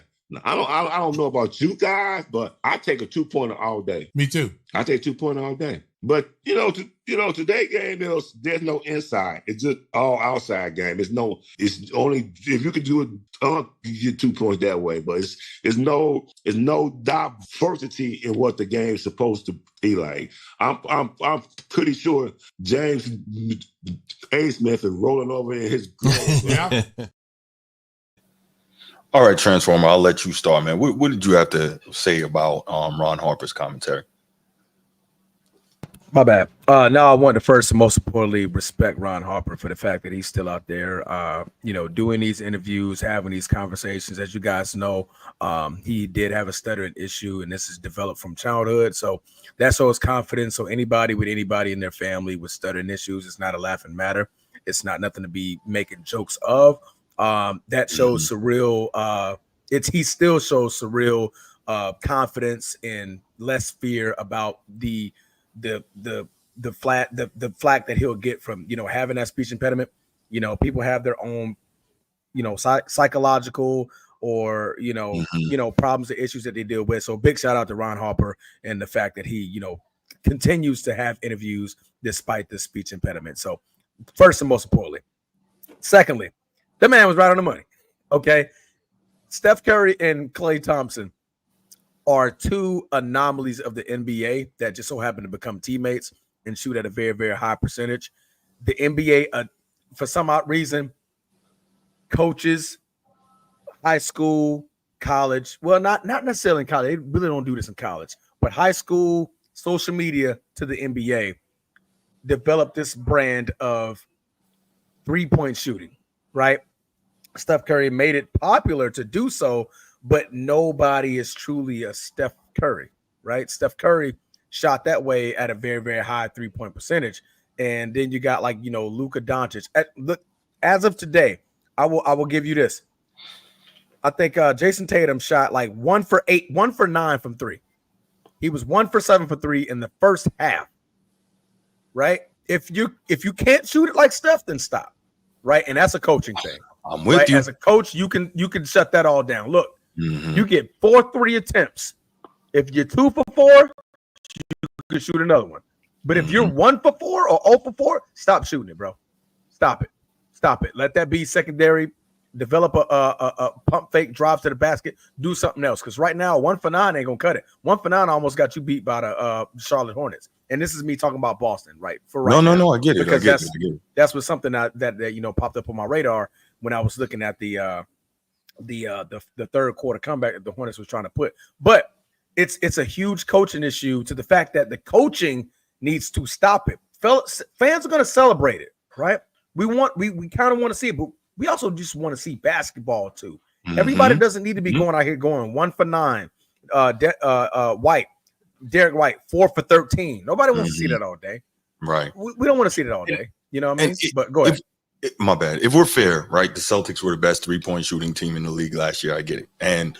But so I say that to say that's why they have the green light to continue to shoot. And most of these teams are being coached this way, right? The analytics part of the front office is telling them, hey, get up as many threes as you can, because just by the sheer math of it, eventually you're going to hit some, and you have to make less threes than you have to do twos to win the game. So it is frustrating. And then Ron Harper made another really good comment when he says everybody plays the same way. Like, there's no diversity in the way, because like he says, either drive and kick or it's pick and roll, right?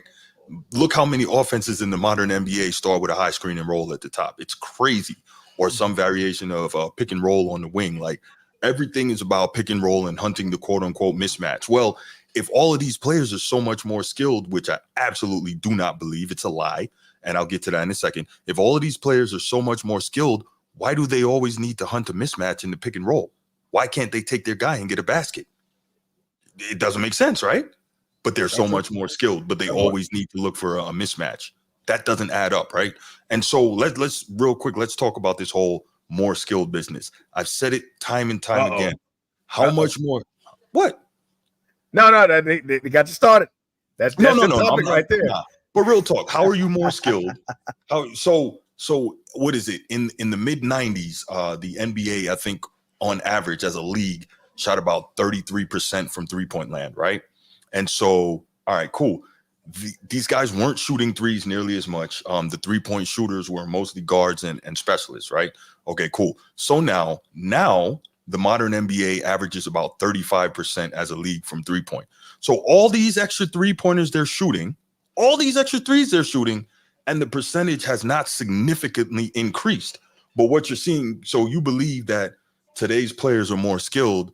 Why? Because a center can go out and shoot threes with regularity. Okay, cool. Can that same center go down on the block, raise his hand, get a post entry pass, and score over either shoulder? No, most centers can't do that, right? We know Embiid can. We know Giannis can. We know AD can. And is AD really a center?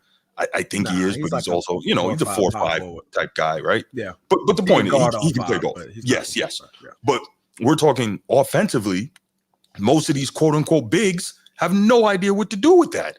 And the point guards who are supposed to get him the ball can't make a post entry pass. So you're not more skilled. You just traded one skill for another. And now don't get me started on today's guards and today's players have so much better handles. Do they? Or are they allowed to carry and travel? Like, they definitely allowed to carry and travel. Thank you. And I'm not saying that none of these guys aren't nice. I tell you all the time, Bruce, what I tell you, the Harden rule. Go ahead. Edward Jackson, you're 100% right. It drives me crazy how many threes they shoot. Yeah, we just talked about that. Yeah, the entire league. But yeah, I agree with you. But not just them, the whole league. Because if you want to see Bruce get mad, watch an NBA game with Bruce and watch somebody have a breakaway, get all the way to the rim and kick it out for a three. I'm like, God damn it, just finish at the rim. You know what I'm saying? Get the foul or get a layup. Do something. Right. And so, pardon my language, y'all. But it's really, great point, Brandon. The lack of a competitive spirit. That's something else. But with the money being what it is, man, it's hard to change that. You don't have to be a competitive person or a psycho to get the money nowadays that guys are getting.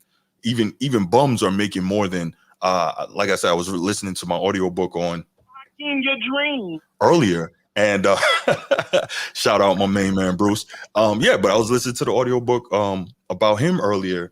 And I think at one point, like when he's at the height of his career, he was making like $6 million. $6 $6 million. The average bench player makes like $10 million a year in the NBA now. So inflation plays a lot in that, but I get yeah. Absolutely. Inflation, the TV contract, so on and so forth. So I'm not knocking them for getting it. My point is, when the money is like that, it's hard for dudes to be hungry and mean and grinding. You know what I'm saying? And that's a great point too. Truck says player movement also makes it hard to hate each other. Yeah, it doesn't allow those rivalries to develop. Oh, AAU is a big one. Basketball. It doesn't allow the rivalries to develop because guys are constantly playing together on the same team. Like I made this comment the other day. LeBron had a camp about 10 years ago. Devin Booker, Jason Tatum, I think it was DeMar DeRozan. It was a bunch of like players in the league now at his camp. So like you saw that at an early age before college.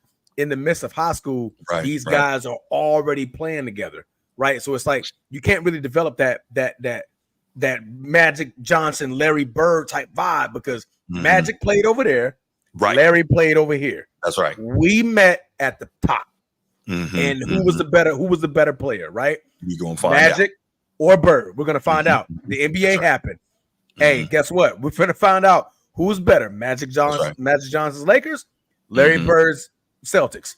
We're gonna meet at the top and we're gonna figure it out. So AAU taints all that because if AAU was back then, I'm pretty sure Magic and Bird would have probably been on the same squad on one of these AAU teams. The only time that happened, they played together on I think a USU 21 team. Yeah, and they were saying that the story goes like that team would be getting blown out, and Magic and Bird were on the second unit, and they would come in together. Clean them and up. They would bring it all the way back, and then when the second unit went out, they'd start getting blown out again. Then they'd bring that second unit back in. But anyway, I get your point. And AAU does have a lot to do with that. And real quick, not to let it co-opt the discussion, but going back to LeBron, Carmelo Anthony. I don't know if I did this show solo or if you were there. Carmelo Anthony actually talks about it. How from the very beginning, I was there. LeBron was trying to make these team ups, and I'm like, come on, man. But anyway. So the desire for that competition is just not there. Brandon Bryce says the rules have changed to facilitate scoring, but yet no one except a handful of players actually has a bag and can play team ball. They all want to clear out and go one-on-one. No, yeah, you're right. But even with the clear out, Brandon, they always want that pick first, right? They don't want to just because even with this so-called bag, how many players in the league do you know nowadays that really have, one dribble, two dribble pull up? Can get to their spots and score quickly without dribbling the ball 15 times and running out the entire shot clock. It's crazy. So, dribble pull up. Yeah, like there's not a lot. I'm not saying no one has it. I'm saying there's not a lot. Hey, he's doing it. I see him doing it more. I said there's not a lot. No, I'm agreeing. I'm just trying to think of some players. Yeah. I'm trying to think of some players. My fault. I didn't mean to do that. You good. Yeah. But yeah, so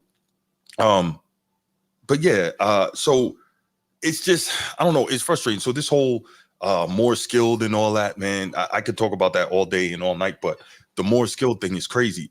So here's another piece from the Ron Harper interview where he was talking about Michael Jordan and Kobe. And obviously I really enjoyed this. And to me, it's back to the same thing, how somehow LeBron has managed to jump Kobe and insert himself into this GOAT debate. But let's hear what Ron Harper had to say about it. Now tell our listeners, because, not everybody got a chance to play with MJ and play with Kobe.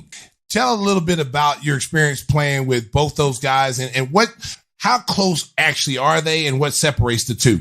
Well, rest in peace to my boy Kobe, man. He probably as closer as anyone else to ever gonna be competing with MJ. He was a very complete competitor. He patterned his game, walk and talk like MJ and be like MJ. And them two became special close at the end of my career. And it was very, when you watch MJ and you see him, it's like the same thing. What I tell people, what was separate Kobe from MJ? MJ was about 230 pounds. Kobe was about 210. And the physicality that MJ played with on the offense end and the defensive end will wear him down some.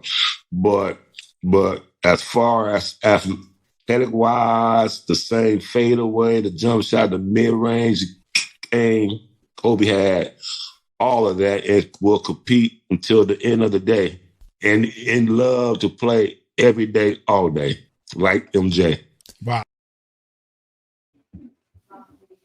Yeah, so you love that. And again, don't get me wrong, we know how hard LeBron works on his body, but it's just, I don't know, and it's not to turn this into LeBron Kobe, but whenever I hear these stories, I hear the Bird stories and the Magic stories, the Isaiah and the Mike and the Kobe's, and I'm like, why do these stories not exist about LeBron? Like, you just don't hear these things. It's just weird to me.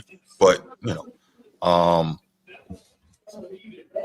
your phone not tripping, Brandon. Ron Harper, hey, he has a speech impediment, but yeah, he has severe stuttering problem. Yeah. I mean, not a problem, but condition. There you go. Yeah, he has a condition that works. Yes. Condition. Yeah. But yeah, so I mean, you just, I don't know. Timu Jordan is crazy, Bruiser. That is crazy. That is. I don't like that. I don't like that at all. But crazy. So, all right. So the main, to me, the main impetus for this topic, right, was we heard Embiid say that well, the quote was attributed. I didn't actually hear him say it, but the quote was attributed to him that, you know, if you had to ask him, he would probably never play back-to-backs for the rest of his career. Now, crazy. Before I get into that, yeah, that was bad. But before I get into that, remember what I said earlier. In fairness, the media has a lot to do with this. And because why? When we start ranking these guys, rings are such a major factor. You think Embiid doesn't have to hear every day how he's the only MVP who's never been to the conference finals? You don't think he's got to hear every day, like, hey, when are you going to get it done? Blah, blah, blah, this, that, and the third. So I get it. I understand it. Sports T, what's good? Good to see you. Didn't even catch you in there. What's up? It's my homegirl, Dominique. Good to see you, Dominique. Appreciate you. I keep forgetting that she's Sport T. Yeah. She's doing it. But yeah, so, you know, you listen to what he had to say, and it's like, so yeah, where was I? I'm sorry, I lost my train of thought. But back to Embiid. So Embiid is talking about how, you know, if it was up to him, he wouldn't play back-to-backs for the rest of his career. And I'm like, yeah, freaking serious? And part of this that was crazy. Is the money that we were just talking. It was crazy, right? Part of this is the money we were just talking about. Embiid is a dude who I think has made almost $300 million in his career now, including the new extension. Thank you, Sports T. We're doing all right. I may do that. You good? Yeah, he's made almost $300 million in his career, and that includes the new extension he just recently signed. So, I think it's problematic. Hey, caller from Virginia, man, hang on. We're getting there. We didn't open up the phone lines just yet. I know you're anxious. We didn't forget you. So yeah, so what happens here is people really started getting on Embiid for those comments that he made. Pause. And let's hear what Kevin Garnett and Paul Pierce had to say on KG Certified Ticket in the Truth, discussing Embiid's comments on, you know, not playing back-to-backs. Check it out. What do you think is a good number of games he played? 82 games, man. This is what the fucking job calls for. You're not practicing. You're not even playing a whole fucking, you don't play in the summer? Right. I can see if you playing in the summer, you're on the playground, you went to the Olympics, then it's training camp, y'all do 30 days of fucking tour days. Okay, that's when you get rest. Man, I don't want to hear this shit, man. I don't want to hear none of this shit. Motherfucker can sit out a back-to-backs. Bro, hey, listen, we done with that comparison of the era shit. We're going to respect this era and what it does, and that's it. Don't compare nobody and none of this shit because you can't. If you ain't play, man, listen. I think that's going to hurt Philly. That's going to hurt Philly from not even that, but bro. From a seeding perspective. It's random. One night I got P, next night I ain't got it. You might have to they might put themselves in the position to where they play Boston in the first round. Bro, they're all over the place, real shit. And ain't nobody saying nothing. You know what I'm saying? Ain't nobody holding nobody accountable, bro. So not only are they not gonna practice, they gonna sit out. I ain't got you in 15. Hey, look back to back. So that was funny. You see, funny dude. And Paul Pierce kept trying to reel him back in. You noticed that, right? Oh no, absolutely. Because if we know KG, you know what I'm saying? Boy, KG goes to the extreme. KG goes to the extreme. Yes, because you know why though? Because KG came up in that era with real bigs where you was banging pause and you was putting your body through it pause.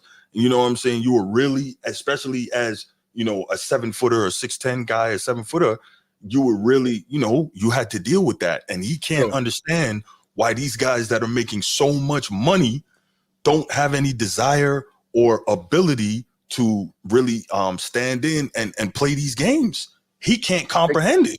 60 million. A lot of dough. 60 million. Dough. As a own, like, come on, dog. Don't get me started again, Bruce. $60 million. A lot of bread, man. Next year, 65. Third year, 70 million. And you telling me you not finna play back-to-backs is crazy work. It's crazy. You telling me you're not finna show up to work. It's basically what you telling me. Because that's a fact. It's you worry about getting injured, but don't play the game. Right. Don't play it. So retire. No doubt. So here's another thing, that's real crazy, quick. Man. Bruce said Bron would average a triple dub in the 90s. I'm gonna just leave it at stop it, Bruce. That's ridiculous. Anyway, you know what? Let's go ahead and take this before we finish it out. I think Dominique is at work, so let's take this call while she can call. Yeah. D, what's good, man? Thank you for calling. No problem, Bruce. Hey, Transformer, what's going on? Did you see your Lakers last night? I'm trying to respond to you, but I have to open up my laptop because if not, I'm going to respond as Bruce, and it's confusing. 41 free throws, 41. But anyway, I really don't just forget want the to dub. call in because the show is good. You know, this topic about Joel Embiid load management, I'm particularly passionate about it because when you take a look at just how guys have always historically played, you have to keep your body in shape by playing games. You can't, the body it trains for what you put it through, right? So you're never going to be able to play 82 games if you don't try. And it is the job, right? So you signed up and you're getting paid to play 82 games, but you get to be a part-time player, and the 76ers and the NBA accepts that, and they never used to accept that. Right. You know, and I just think that, think about it, that $70 million paycheck that he's going to get is more money than guys made back in the day for their whole career. Some people. Magic's I don't even deal know that if Scottie Pippen made $70 million. He didn't. Magic's deal that everybody went crazy over, that was the largest recorded deal ever in sports, was 25 years, 25 million. Everybody went nuts that's over why that. I have a big problem. That's why I have a big problem with it. And so let's just say, okay, inflation, $25 million today is maybe $50 million. Let's double it, or let's even triple it. Joel Embiid is still making in 1 year more than that for some players' total body of their career.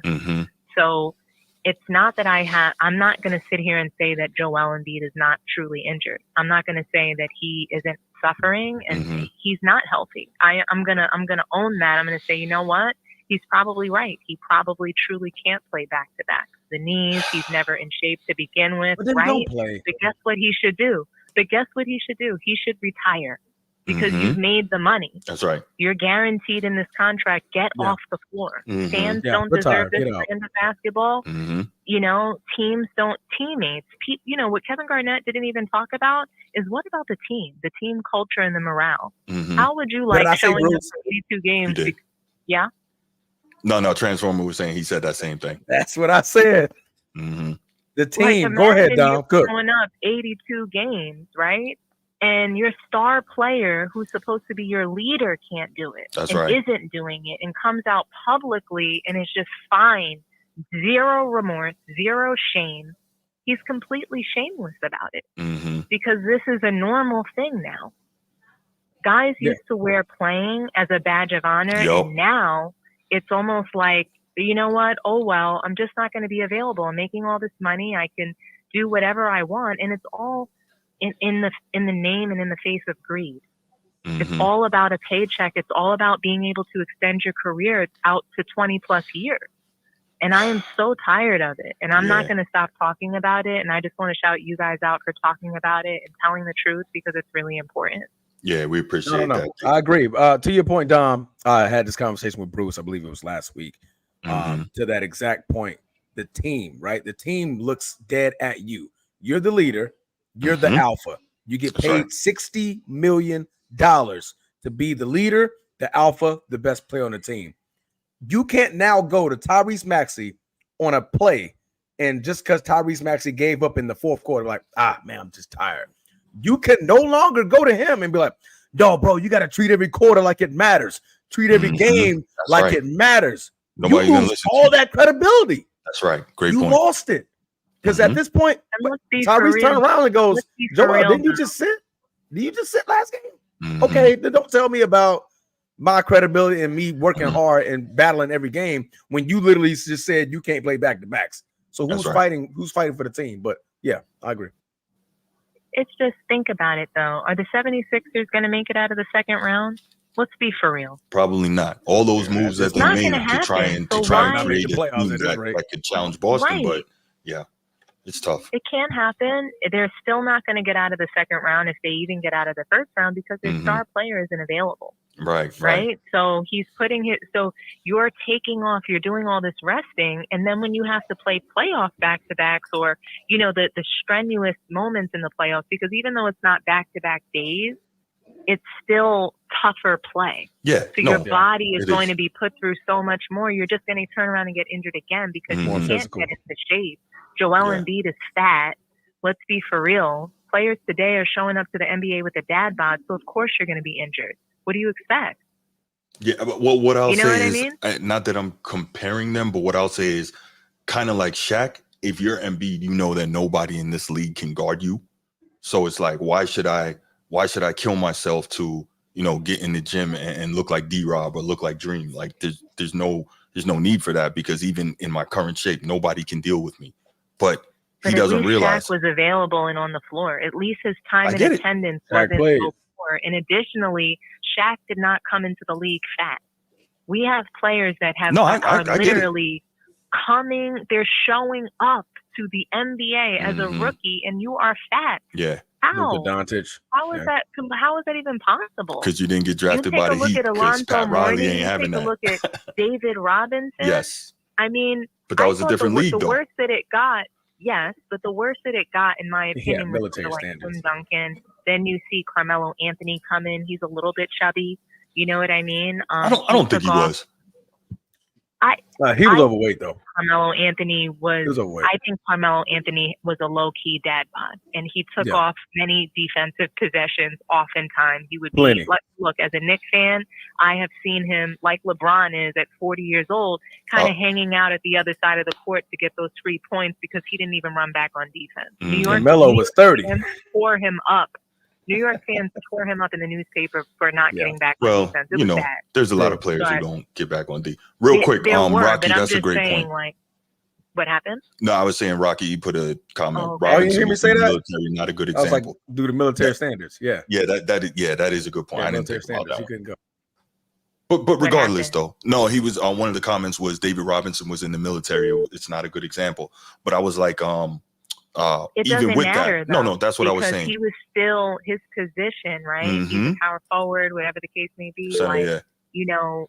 It's just guys showed up outside of David Robinson. You take a look at players that were making way less money and had way less resources. They worked a lot harder. That's all that I'm saying. And I just think for the amount of money that these guys are making today, they should take some pride and some honor in what they're doing and gladly retire and they could still feel like they stole something. You know what I'm saying? Like $70 million, you're going to get that whole contract. What is he going to get? 40, 50, 70 out of these next couple of years? How many years? No, 60, 65, 70. Yeah, he just extended 3 more years. Yeah. So 65 and then 70. Retire, Joel Embiid. You do not need, you know what I'm saying? You don't need to keep milking it. Well, because you're not going to the finals and it's going to be disappointing for Philly. I promise you, Philly fans are going to wind up hating him by the end of it. Yeah, I was about to say he wants to win, but he doesn't want to do what it takes to win. Yeah. And I think that's 2 different things. But I wanted to tackle on he's just not a good enough player. I've seen him and what he does in the playoffs and in the fourth quarter. Regular season, he's great. He is not a postseason player, and he will disappoint Philly, just like he always does every year.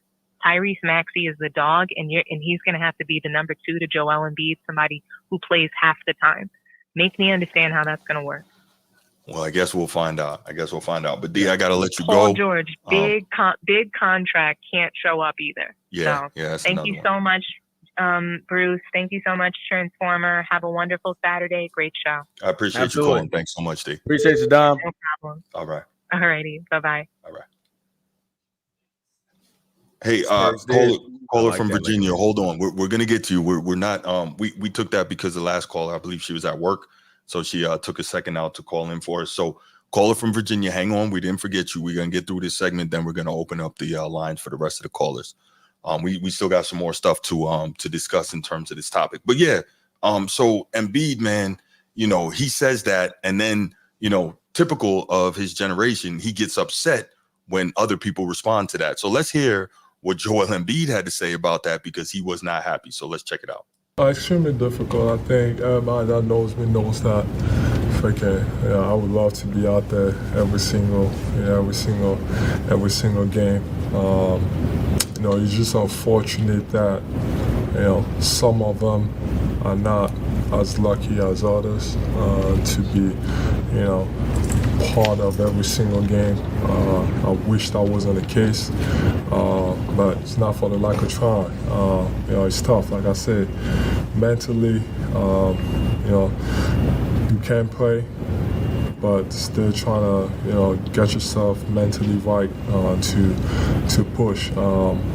But like I said, everything is trending the right way. And when was it decided between the Olympics and today that you would be taking this approach and missing these games to start the season?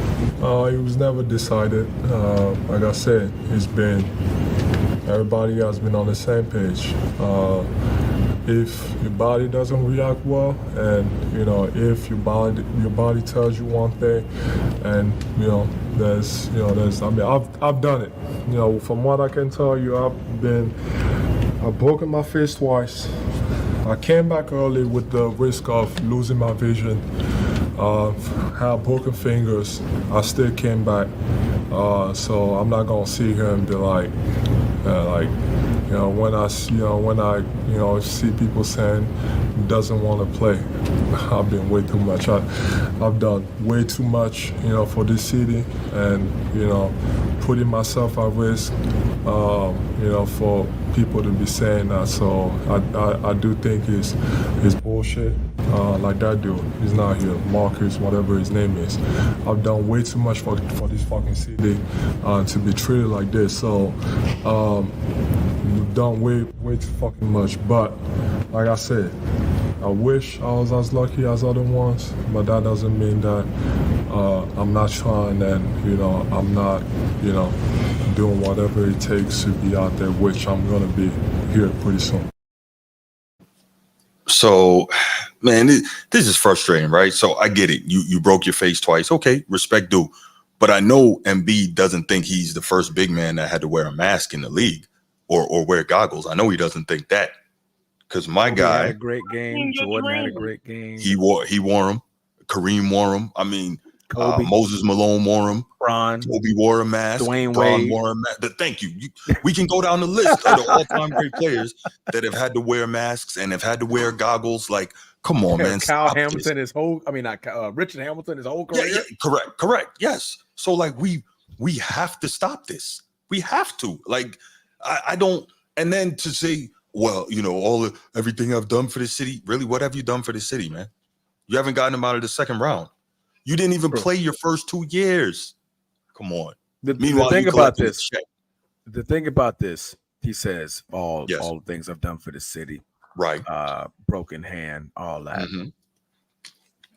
Don't say that after you just told the public that I'm not going to play back-to-backs. Great point.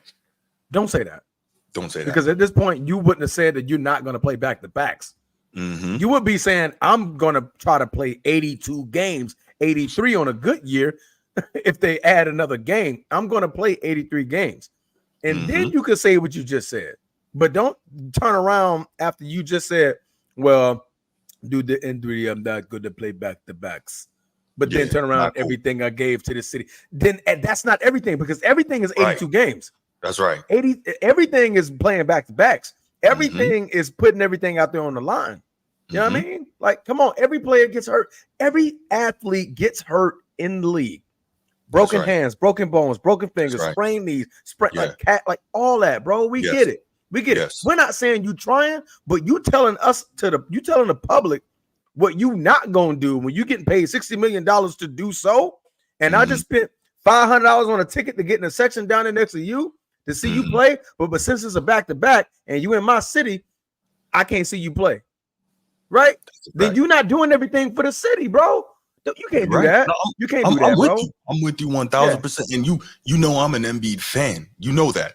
But I can't stand this. And it's disingenuous. And I don't want to call him a liar, but it sounds like lying. You know what I'm saying? I mean, it's like, come on, man. Call a spade a spade. You got to do better than this. It is it's black, super, it's black. It's super, super frustrating to me. And I'm like,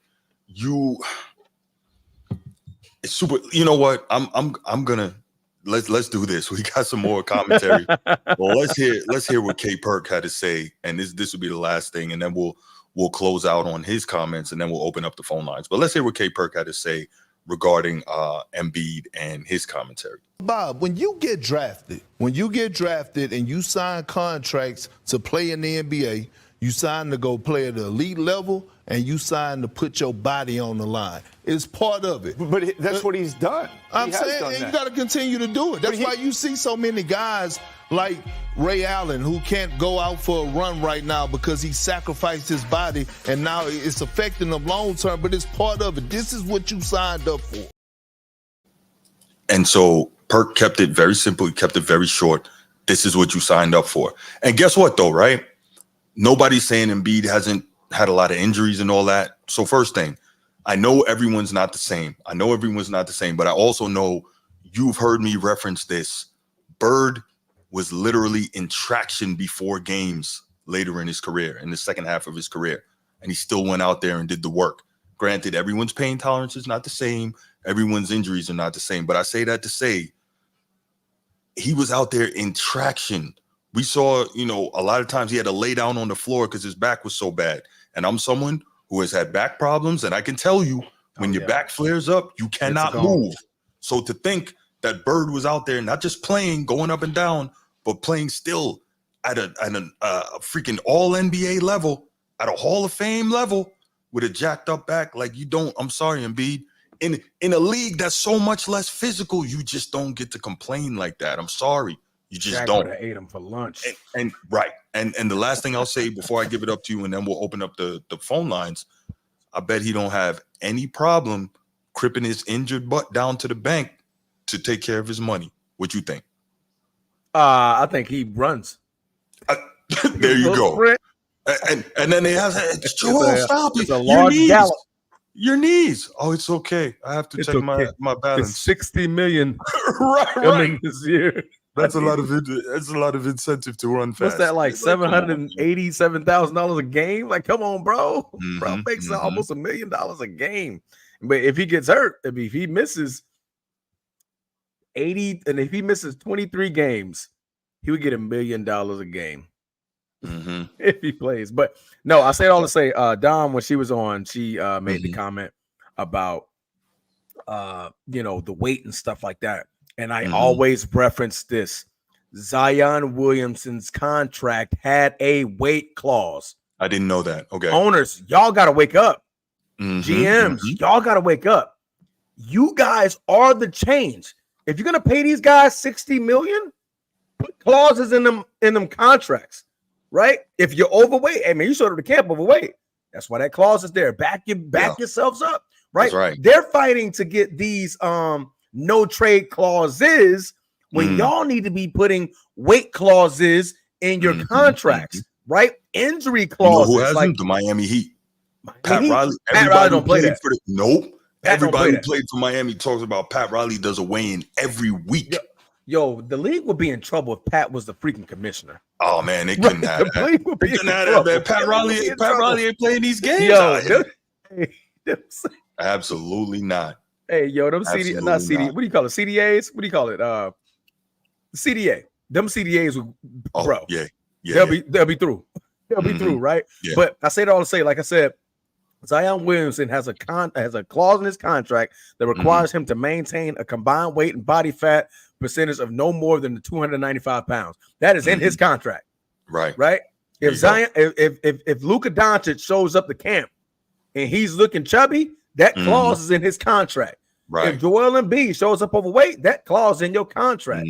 Right. If you tell me you can't play back to backs, that clause is in your contract. Y'all, they got to get smarter. Y'all increasing the money for less pay, for less work. I wish I could go ask for more money for less and work. Do less. Yeah. Right? No doubt. It just doesn't make sense, man. No, it doesn't. No, it doesn't. All right, real quick, let's go ahead. Make sure everybody, if you haven't already in your chat, please hit that like and subscribe button, especially that like. I don't know if you know how it works. The more likes a show or a live stream gets, the more YouTube pushes it out. It's all part of your algorithm. So we really would appreciate if you would hit that like button for us. And of course, if you haven't already, please subscribe to the channel. We see you here. We appreciate your activity. Y'all live in the chat tonight, but just help us out with that. It helps a lot. All right, let's go ahead and open up the phone lines, 904-219-8264. First things first, caller from Virginia. I know you've been trying to get through. You've been waiting to talk on this topic, man. Hit us back right now, and then we'll go from there. Caller from Virginia, 804 area code. Give us a call back. Let's hear what you got to say on this. Let's get it. Yo, Tyler said he decided to get put to sleep when he I saw that. I saw that. That's crazy. That's crazy. No, put me to sleep. I can't take that. No, put me to sleep. Give me the melatonin. Right, caller from Virginia, Ant, what's good, man? Hello. Yes, sir. You hear me? Yes, sir. Yes, sir. Yeah, I was listening to one other caller you brought up. She basically said everything I was about to say. Really. Okay. But I guess I'll put my little 2 cents in there. Really. Please do. Yeah. So more so with the Will Embiid, with his comments about how much he really sacrificed for 76ers, the organization, the city of Philadelphia. How he had many injuries and whatsoever. Comments even when he said he'll probably never, ever, not just for this season, but never play back-to-back games for the rest of his career. For the rest of his career, not this season, for the rest of his career. Like I stated this before, I feel like the media overhypes him way too much now. They keep trying to push this narrative and this notion that he's a top 5 NBA basketball player in the world right now. In this moment, I don't even think he's probably top 10, You have many players who are younger than him that surpassed him, like a Luka who went to Western Conference Finals and now in finals with one broken leg. You had the new, what I call the savior of the NBA, Anthony Edwards, the Ant-Man, who went to the Western Conference Finals in a harder conference, which is the Western Conference, and took his team to the Western Conference Finals against, and also beat the champion, which was Denver Nuggets last season, Anthony Edwards, Tatum, who went to the finals. And this narrative that ESPN, the media keep pushing that if he's healthy, well, that notion has to be kind of killed off at this moment, because when is he healthy? Does he even prepare himself or his body mentally or physically to be healthy? Because I do believe you got to do things after practice, before a game, after a game, to make yourself more so kind of healthy, to prepare yourself for around 82 games. And I get it. No one's not saying you have to play all 82 games, but you don't even want to. I am missing some games. Yeah. I'm paying you $60 million. I need you every game. Yeah, I agree. You can't play at least. But when you made that comment, not playing back-to-back games, you can't at least play 25 minutes a game. Right. Yeah, at least say that. I like that. At least say that. At least play half the game or something. Yeah. And this is not like this is not the Eastern Conference in 2011, when at best you had 3 teams who could possibly, or 2, can get out the Eastern Conference Finals. The Eastern Conference is 10 times harder now, in my personal opinion. It has somewhat way more competition. Boston Celtics, the Knicks. I was going to say Milwaukee, but that's probably past there. But who knows? They could probably change Milwaukee. Even it's early. the bottom tier team. the bottom feeder teams you have in the Eastern Conference Finals, they want to somewhat fight too. They got something to prove, like the Charlotte Hornets, the Detroit Pistons in a way, right? What's another team out there? Orlando. Orlando. Hey, Yeah. Paolo, nice. That's Paolo's perfect nice, example. yo. He hurt. He's gonna be out for a month. Indiana in some way a little bit. All those teams made moves and got some pieces that they're somewhat of a decent team. And if you're not getting your A's and Q's right, they can somewhat beat you here and there. Especially you don't have a team that doesn't have two of their best players. As you can see right now with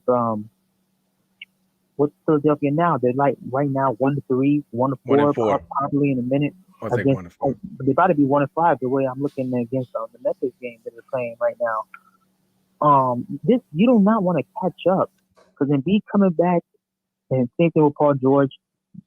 It's not a good idea you catch up and win because there's only one situation really where the Sixers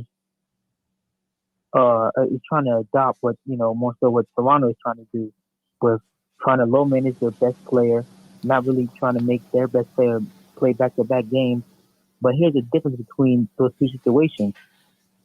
The Toronto Raptors only traded about two players, or one player, which was like Kawhi Leonard and DeMar DeRozan. So the rest of the players that were like Pascal Siakam, Fred VanVleet, Kyle Lowry, and the rest of the other players on that team, they still have chemistry. They still have chemistry amongst each other.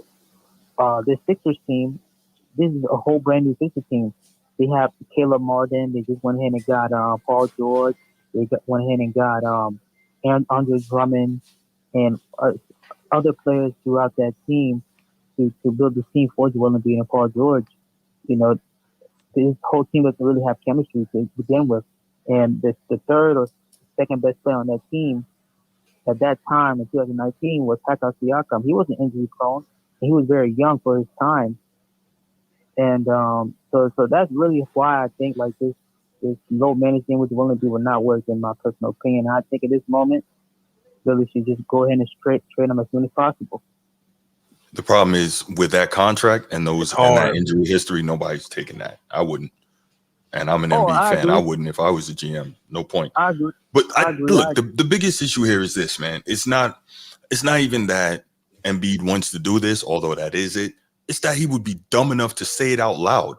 Like all these dudes talking this nonsense, do they not have PR people? Do they not listen to their agents? Do they not run this stuff by their agents and their PR before they say it?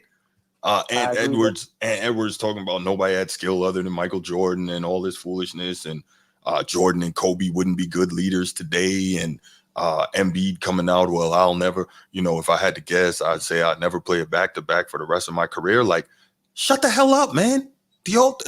Like Herm Edwards said, don't press send. And of course, we're using that metaphorically, but don't freaking press send, man. These dudes are all saying dumb stuff. Like, just cut it out. Think before you come on, man. I agree. The Joel Embiid does somewhat tend to have a history of this, especially with the Olympics team around the Olympics when he stayed and said, we should not play within the LeBron James system whatsoever, but LeBron James playing better than you. Right. Yeah. Facts. Yeah. And also the other situation when he stayed and said that if Jason Tatum, if I had the same players that Jason Tatum had on his team, then wait, what did he say that? I forgot what the comment was, but he damn near criticized Jason Tatum, who, in my personal opinion, is a better player than you. And when you had the opportunity to beat Jason Tatum when you was up 2-1, I believe, in the Eastern Conference, semis, in the playoffs, he beat you. He put 51 points on your head, Embiid. He did. The media. The one thing I hate about this is how the media hypes this man up. They keep pushing him as he's the top five best player in the NBA. Let me stop you. Let me stop you. You can disagree with that. I respectfully disagree with you. When Embiid is healthy, he is a top 5 player in the league. And of course, that's the major caveat when he's healthy. But when he's healthy, he cannot be stopped.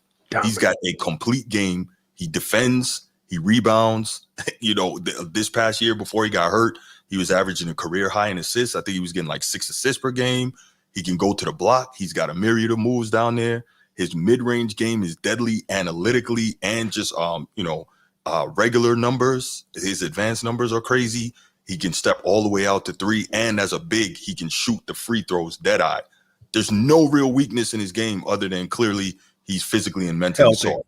Right. His health, yeah. You know, if you're talking about his skill set, no, he's absolutely a top 5 player when he's good to go. The problem is he's almost never good to go. That's the problem. Skill set wise, though, inarguable, top 5. Yeah. Okay. I won't take that away. He does have skill. In my opinion, he's the most skilled big man in the NBA. I'm not saying he has the best footwork, but he's right up there. You know. I think he does. But the way how he's, you know, how he's carrying himself, how he's making excuses. I'm with you. How the Philly team built a great team again around him with Kelly Oubre, Caleb Martin, Paul George. They have Maxey. Yeah, they did all they could. Rising superstar Maxey, and I truly do believe Maxey, he's gonna be the best player on that team. It's a matter of time if your eyes will wake up. In my personal opinion. I think you're right. You know, I think you're right. You know, this bad for Philly, man, because hey, the Philly fans, they're quiet right now. But it's just a matter of time before they turn their back on Embiid. You know, that's all I'm saying. You know, that that's my only issue with Embiid, man. It's just every year is something, and you damn near got the most deaths in probably the whole NBA, right up there with Boston. In my personal opinion, that's how great I believe Dale Morey and Philly organized this team to help Embiid. You know, I really, you know, I do want to see him play though. Don't get me wrong. I do want to see him go out there and play, give it all he got. But I agree. But my last thing I want to say, I just want to know what's the next excuse going to be that the media was going to give him, because they're not. One issue I do have with the media. There's one issue I do have with the media. When Giannis, Jason Tatum, Nikola Jokic, the media were criticizing them in every way possible. You know, for not getting it done. Even though they went to a Eastern Conference Finals or a Western Conference Finals with like Jokic against the Clippers. I think he went to Western Conference Finals. Was it the Clippers? No, the Lakers. It was the Lakers. They still criticized him, talking about he can go to the finals. He's not a good player, and then he won a championship. What's another player? Giannis. He went to the Eastern Conference Finals against the Toronto Raptors, and he still criticized him, saying he's not a champion. He blah blah blah. Right. And Jason Tatum, they criticized him, trying to break up him and Jaylen Brown. Yeah. Even though he went to the Eastern Conference Finals like 3 times, and he went to the NBA Finals. Exactly. But he stunk it up in the finals the first time, though. So got to be honest there. I agree. And he went to the Western Conference Finals, and he went to the finals and won this year. This year. So, but with Embiid, you know, they're not giving him that same heat, that same energy, that same criticism that he did for all 3 of those players that are playing in the NBA. You know. Well, I got to disagree with you, and the reason why I think I got to disagree is this, because I think a big part of the reason why Embiid is taking this path and trying to do it this way is because of the pressure that he's feeling, and the media is a big part of that. It's constantly put out there. He's the only freaking MVP that's never been to the conference finals. Like, that's out there. That's a regular thing, and you hear it constantly. And even if they were going to make excuses for him, they're certainly not now, since they see he tried to come out and made it clear that he wants to take the easy way, or you know, what is perceived to be the easy way. So the fact that he came out and made the statement, even if they were going to make excuses and try to protect him and cover it up, that's not going to happen now. He blew his shot at that by, you know, making the declaration that he probably will never play back-to-backs for the rest of his life. So that's the problem for the rest of his career. Crazy work, man. It is. But man, I gotta let you go, Ant. Thanks for the great call. I appreciate it. Make sure you lock in this number, and you know, we're always here. Make sure you hit like and subscribe, and hit the notification bell too, so you know whenever we drop content. Because there's times when we just, you know, I go live out of the blue or stuff like that when there's big news stories in the sports media. But thanks for calling, man. I appreciate it. All right, no problem. Good one. All right, no doubt, man. Okay. I guess we can take one more call while we wait for Transformer to get back. I don't know what happened there, but yeah, you got 2 minutes to go ahead and call in. We'll take one more. Oh, there we go. Laker Nation, what's good? Hello? Can you hear me? Yes, sir. Sorry. Oh, you get 2 calls from me one show. That means your show is awesome. I appreciate that, man. Thank you. Tell other people about it. Oh, I do. Appreciate that, man. I do. Well, first I want to say shout out to Vince Carter getting his jersey retired tonight. Okay. Toronto? Yep. Okay. And they're winning the game right now. Okay, there you go. Side note, he should not be a Hall of Famer, but go ahead. Oh, come. Don't do PBC like that. Well, you know what? Let me make a correction. Since the Basketball Hall of Fame is absolutely terrible and the weakest of all of them, all right, we're good. Go ahead. Reason why I'm stepping outside. The reason why I said that is I brought up Vince Carter because the passion that I've seen is when he got his jersey retired with Toronto. That gave me goosebumps. Mm-hmm. And that's what I want to see from the NBA players that we pay to watch and not hear Embiid crying about his situation. Mm-hmm. Because, hey, what's going to happen with the next CBA is owners are going to be like, look, we need a guarantee on our investment. So we're going to put these clauses in these players' contracts that they have to, take care of their bodies in the off season, be available, and play a maximum of 65 games. That's going to happen because they put that in there for them to get the awards. That's not working. So they're going to put it in their guaranteed contract. There you go. That is, I'm fine with that. Don't play 65 games, you're going to renege at least 30% of your earnings. That's right. We just prorate it. That's what you don't make the cutoff. We prorate it. Unless there is, you can get a waiver depending on your medical condition. But yeah, I think in general, I like that a lot. Yeah, there's going to be ways like legit injuries. Yeah. There's nothing you can do about that. Right. But just to blatantly come out on TV and say I'm not going to play back-to-back for the rest of my career and Terrible. I did this, it's like you're basically telling the general public and the media and the fans how to view you. Mm-hmm. Like their opinions and wanting you to and hold you accountable to be available when they're paying their hard-earned money to see you doesn't matter. Right. It's like my body will take better care of your body. Right. And I'm not saying that to speak out on I'm not talking out on my neck. Mm-hmm. I'm gonna give an example of what happened to one of my kids this season. Our first game. Okay. Kid breaks his nose Mm.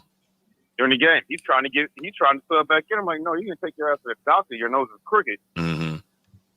And find out he broke his nose. He's trying to come back and be ready for the next game, and he's crying and mad because he can't participate and help his team. Mm-hmm.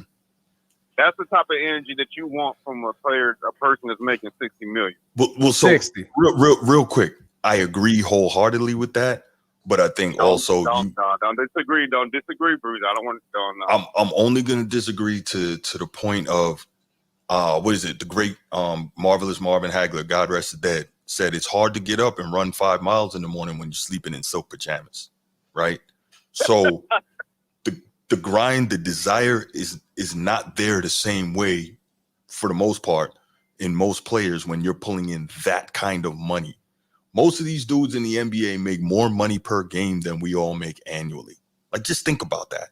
Like, so you're like, man, shoot, I'm making 150 grand a night whether I play or not. Like, it takes a very special type of player to still want to go out there and compete and dominate and destroy people and be the best they can be and put on that show for everybody. So I'm not disagreeing with you. I love what you said, and I agree that that's the type of mentality you need. I'm just saying for most people, it's hard to have it when you got that type of money guaranteed. That's all I'm saying. Well, that's that weak man's mindset.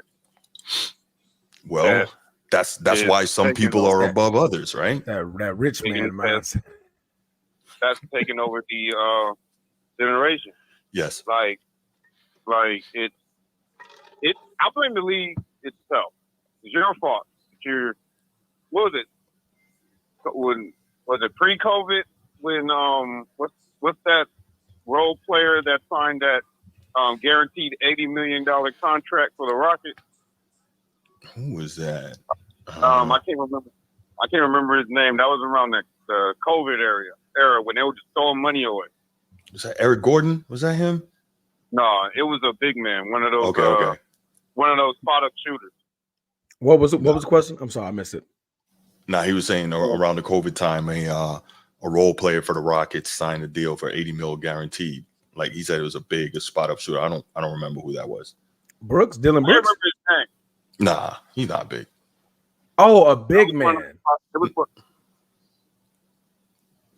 I don't want to bring race in it, but it was a white boy. Mm-hmm. Yeah, I'm really not sure. But go ahead with your point, though. I can't remember, but after he gets on that contract, and contracts start getting ridiculous. And now you got see all these players making all this money, whether they play or not. And that's why I said, like, you're going to see in the next CBA that these owners are going to be like, we're losing money. Fan attendance is going to go down because of that. Because it's like if I'm gonna put it like this, then I'm gonna let somebody else call in. If I'm a season ticket holder, right? I'm a regular Joe Schmo working 9 to 5, but I'm a season ticket holder. I invest stakes into your organization. Like a lot of these organizations, are open to the public where you can, I think the Lakers is one of them where you buy stakes of the team.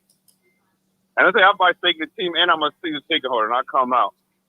And my star player is getting on TV and talking about he's not going to, I'm going to say, well, cash out my stake and my stake in this team for whatever it's worth now and give me my money back and I invest in somebody else. Because I'm not going to sit up here and just watch Tyrese Maxey play, and it's not fair to him. I'm going to touch on that in a second. But he's out here playing his heart out, trying to keep the team competitive, and they're losing. Yeah. Because he got 2 of his star players out. I know, and that's one thing where I'm furious about what he said. I'm like, you're a fucking MVP. You're the franchise. Yo. You just got PG. He got hurt. Like first game of the season, he's gonna be out for a while. You know this. Put the damn team on your shoulder and say, I'm gonna carry the load until PG gets out. Keep us afloat because we know the team in our rival just won the championship. They're number 2 in the conference. Cleveland's undefeated. They're number 1. I'm gonna keep my team afloat until you come back and hold it down. And if I'm hurting at that time, then I'll go to manager like, look, okay, help me out or whatever, and then take care of your body and get ready for the second half of the season. But that's what Miss D was speaking about earlier. That's what the off season's for. That's for conditioning your body, taking care of your body, losing weight. Right. Like carrying all that extra weight on them joints. Shaq was a prime example when he was getting all the knick-knack injuries when he played for the Lakers. Right. He complained about it. And Kobe, told him, like, dude, lose some weight. All that weight on but he was like, but I got you. On that floor for 82 games, it's going to wear and tear on you. Nobody is going to be unscathed. Everybody gets hurt. When it's April, everybody in the league is hurt. No one's healthy. Right. No, I hear you. Do you have anything else, man, before we let you go? I'm just going to say playing 82 games is hard. It's not easy. But that's why they pay these guys millions of dollars. That's right. Austin Reeves did it. Oh, God, Jesus Christ. Oh, my goodness. Man, don't be hating. Man, hey, it's your fault. Y'all trying to, y'all Celtics up here trying to, we 18 champions. Hey, y'all keep us in your mouth. Y'all keep us in your rear view. So it's y'all fault. We don't study. We don't worry about y'all until it was time to play. That's a damn lie. That's a damn lie. Y'all, you know good and well, y'all think about us just as much as we think about y'all. Come Hell on. no, we don't. We got the Celtics coming up. Man, okay, that's like Ali and Frazier, man. You know what The only time it time is. I ever watch Y'all the know what it Celtics is. game is when you're playing the Lakers. I mean, okay. I don't even think about y'all on TV. We don't. Damn I'm trying lie. to tell you, as a Lakers fan forever, we do not worry about the Celtics until Bruh. they're Yes. number one in the finals. Hey, guess what? And we're not playing them. Well, or two, they're uh-huh. on the schedule. Well, Other than that, I'll tell you don't give what. a rat's ass about the Celtics. I'll tell you what. The guy that I believe is the greatest Laker of all time said he used to get up every morning and check the paper to find out what the Celtics did the night before. I'm He had just to saying. play him. His rival was Larry. I'm just He's saying. talking about Magic because I'm just saying. him and Larry were rivals before he college. They were rivals from grade school. But I'm just saying, hey, so hey, I think Magic knows better than we do whether or not the Lakers. I don't think he cared about the Celtics. He wanted to see what the fuck Larry did. I mean, obviously He Larry, wanted to but see what they Larry cared about did, the like, Celtics because what Larry I did, tell you what, other Lakers of that era, they were always they said it that they were always thinking about the Celtics. In the back of their mind is always the Celtics because they got Larry. No, not about Larry, because they believed that at the end of every year it was them and the Celtics, and obviously it didn't turn out that way. The Bill and Russell, Will Chamberlain era. obviously y'all had the benefit of that in the 80s. Was it you won 2 out of 3 final series, right, against us head to head. Yeah. All right, I'm gonna say this, Bruce. To Yes, to sir. that point you just made. Yes, sir. Because you already know how I operate. Mm-hmm. I'm gonna say it like this: Mm-hmm. if you know that you're on the top 2 teams of the league, Mm-hmm. Regardless of the era, Mm-hmm.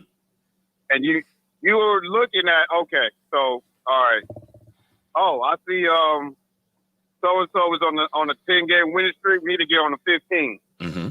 because we're gonna see them in the finals, and we need a home court advantage. To that point that you just made, the top 2 teams in the league always do that. They always be like, okay, let's see what like when the Lakers and Kings were going at it, they were like, okay, let's see. Oh, damn, Sacramento's on a 20-game winning streak. They're putting up 120 points a game. Let's just toughen up our defense. Let's keep all opponents under 90 points a game for this next road trip. So I know you don't want to give the Celtics any props, and I understand that. No, it ain't got nothing to do with the Celtics. It's the fact that the 2 best teams in the league that know they're going to battle each other for the title, they do that all the time. But that's not what I'm all right, man. You got it. You got it. I don't know. We trying to feel like he's tapping out, Transformer. No, I'm just saying, like, you see how you see it, but we saw it live here on the Format Podcast. Bruce has tapped out. Tapping out. But I'm just telling you, us true Laker fans, mm-hmm. we don't worry about the Celtics until we about to play them. Those are facts. Listen, I don't give a damn about them. All right, okay. All right. Bro, I mean, hey, if you say so, I'm just saying y'all are not the only Lakers fans I know or have known. That's all I'm saying. I've been on this earth for almost half a century. They probably fugazi. Maybe, but they think about us just like we think about y'all. So it's all good. No, it's all that's good. That's because you a boy. They talking shit to you. Maybe. But they capping at the same time. They're not worried about the Celtics. They just giving you hazing. Okay. Mm-hmm. They're not worried about the Celtics till it's time to play them. Ask them how many Celtics games they watch a year. If the answer ain't 2, then I don't want to hear it from them. Okay. The answer's 2. It's against the Lakers. Other than that, you ain't watch no Celtics game. Okay. Unless it's in the playoffs. Okay. I'm not watching y'all play. I don't want to see y'all succeed. Okay. I think the times I watched the Celtics last year is when they played the Heat, because I'm down here in Broward County. Okay. I'm up here in Duval. Respect. No doubt. Y'all got hoods everywhere in Duval. Yeah, Duval got a lot. I'm not in the hood. I am in Duval County, though. But I'm definitely not in the hood. Nah. Like, wait, was all gunshots?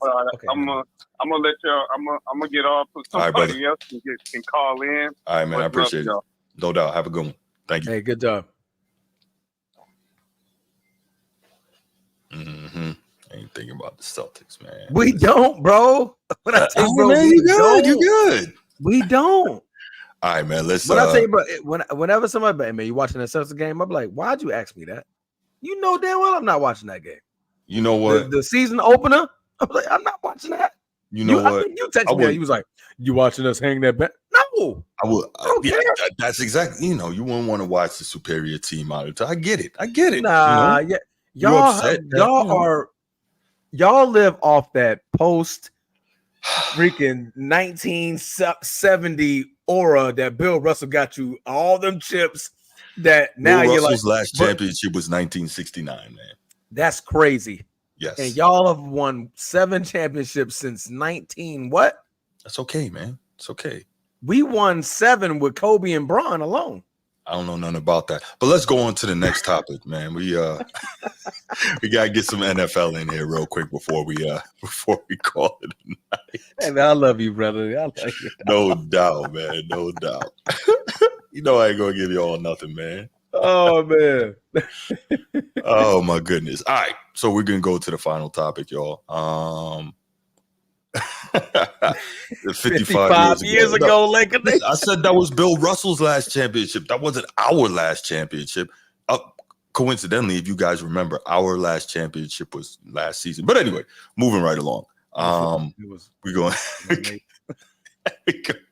we gonna go to some let's go to some NFL talk, right?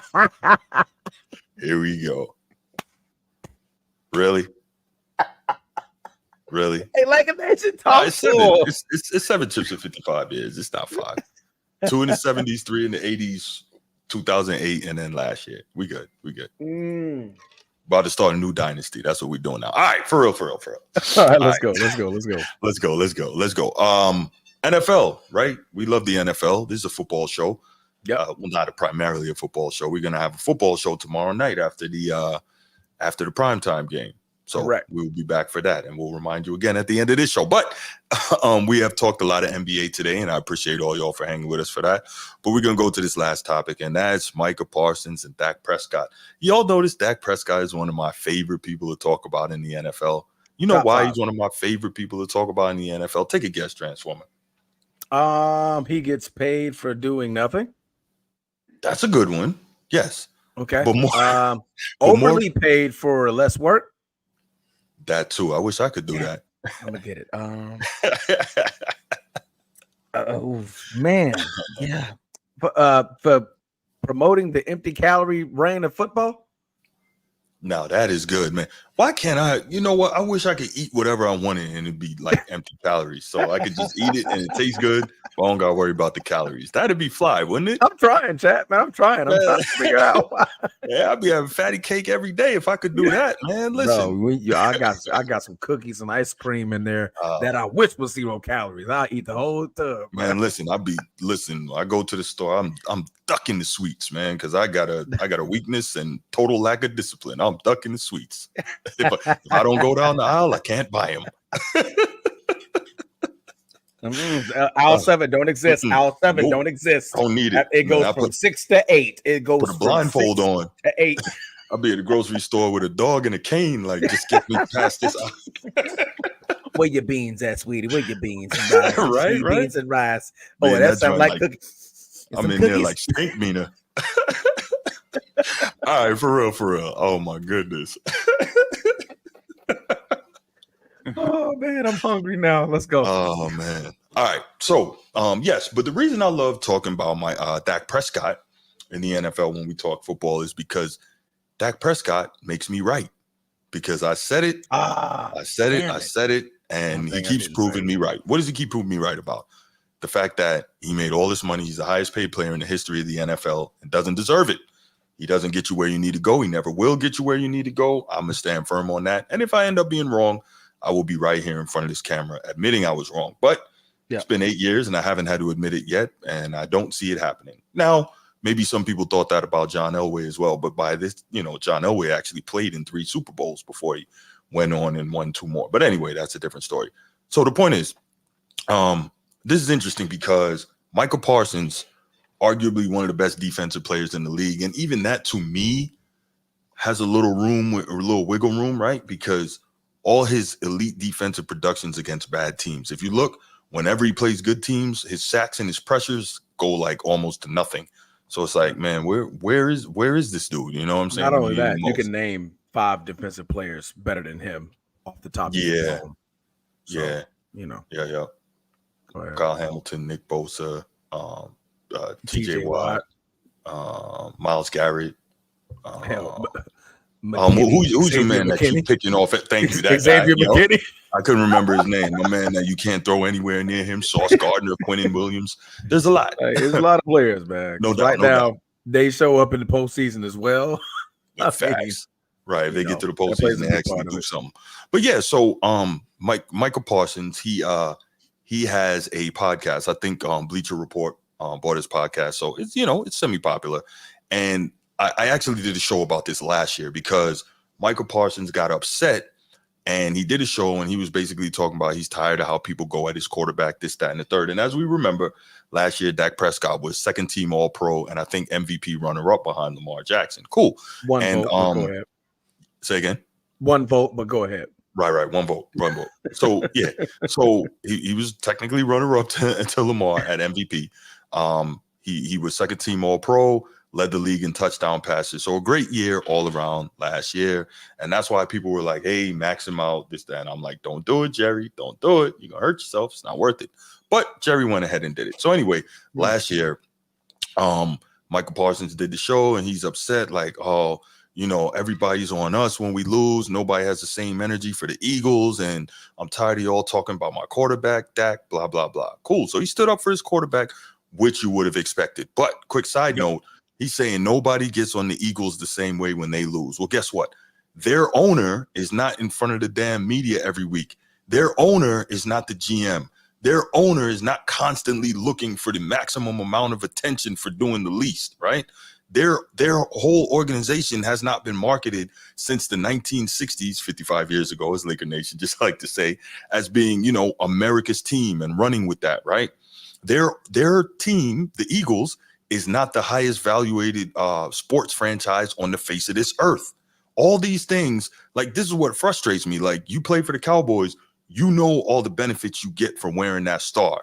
Don't act like you don't like it when it goes the other way. This drives me crazy about people in general, but especially athletes. You want all the attention when it's good, but you don't understand that negative attention is going to come too. It's the same way like when like the whole Angel Reese thing, right? And I'm not going to get too much into that, but I'll just say she wants the attention when she wants the attention, but when it's not the attention she wants, she's complaining. So we'll leave it there.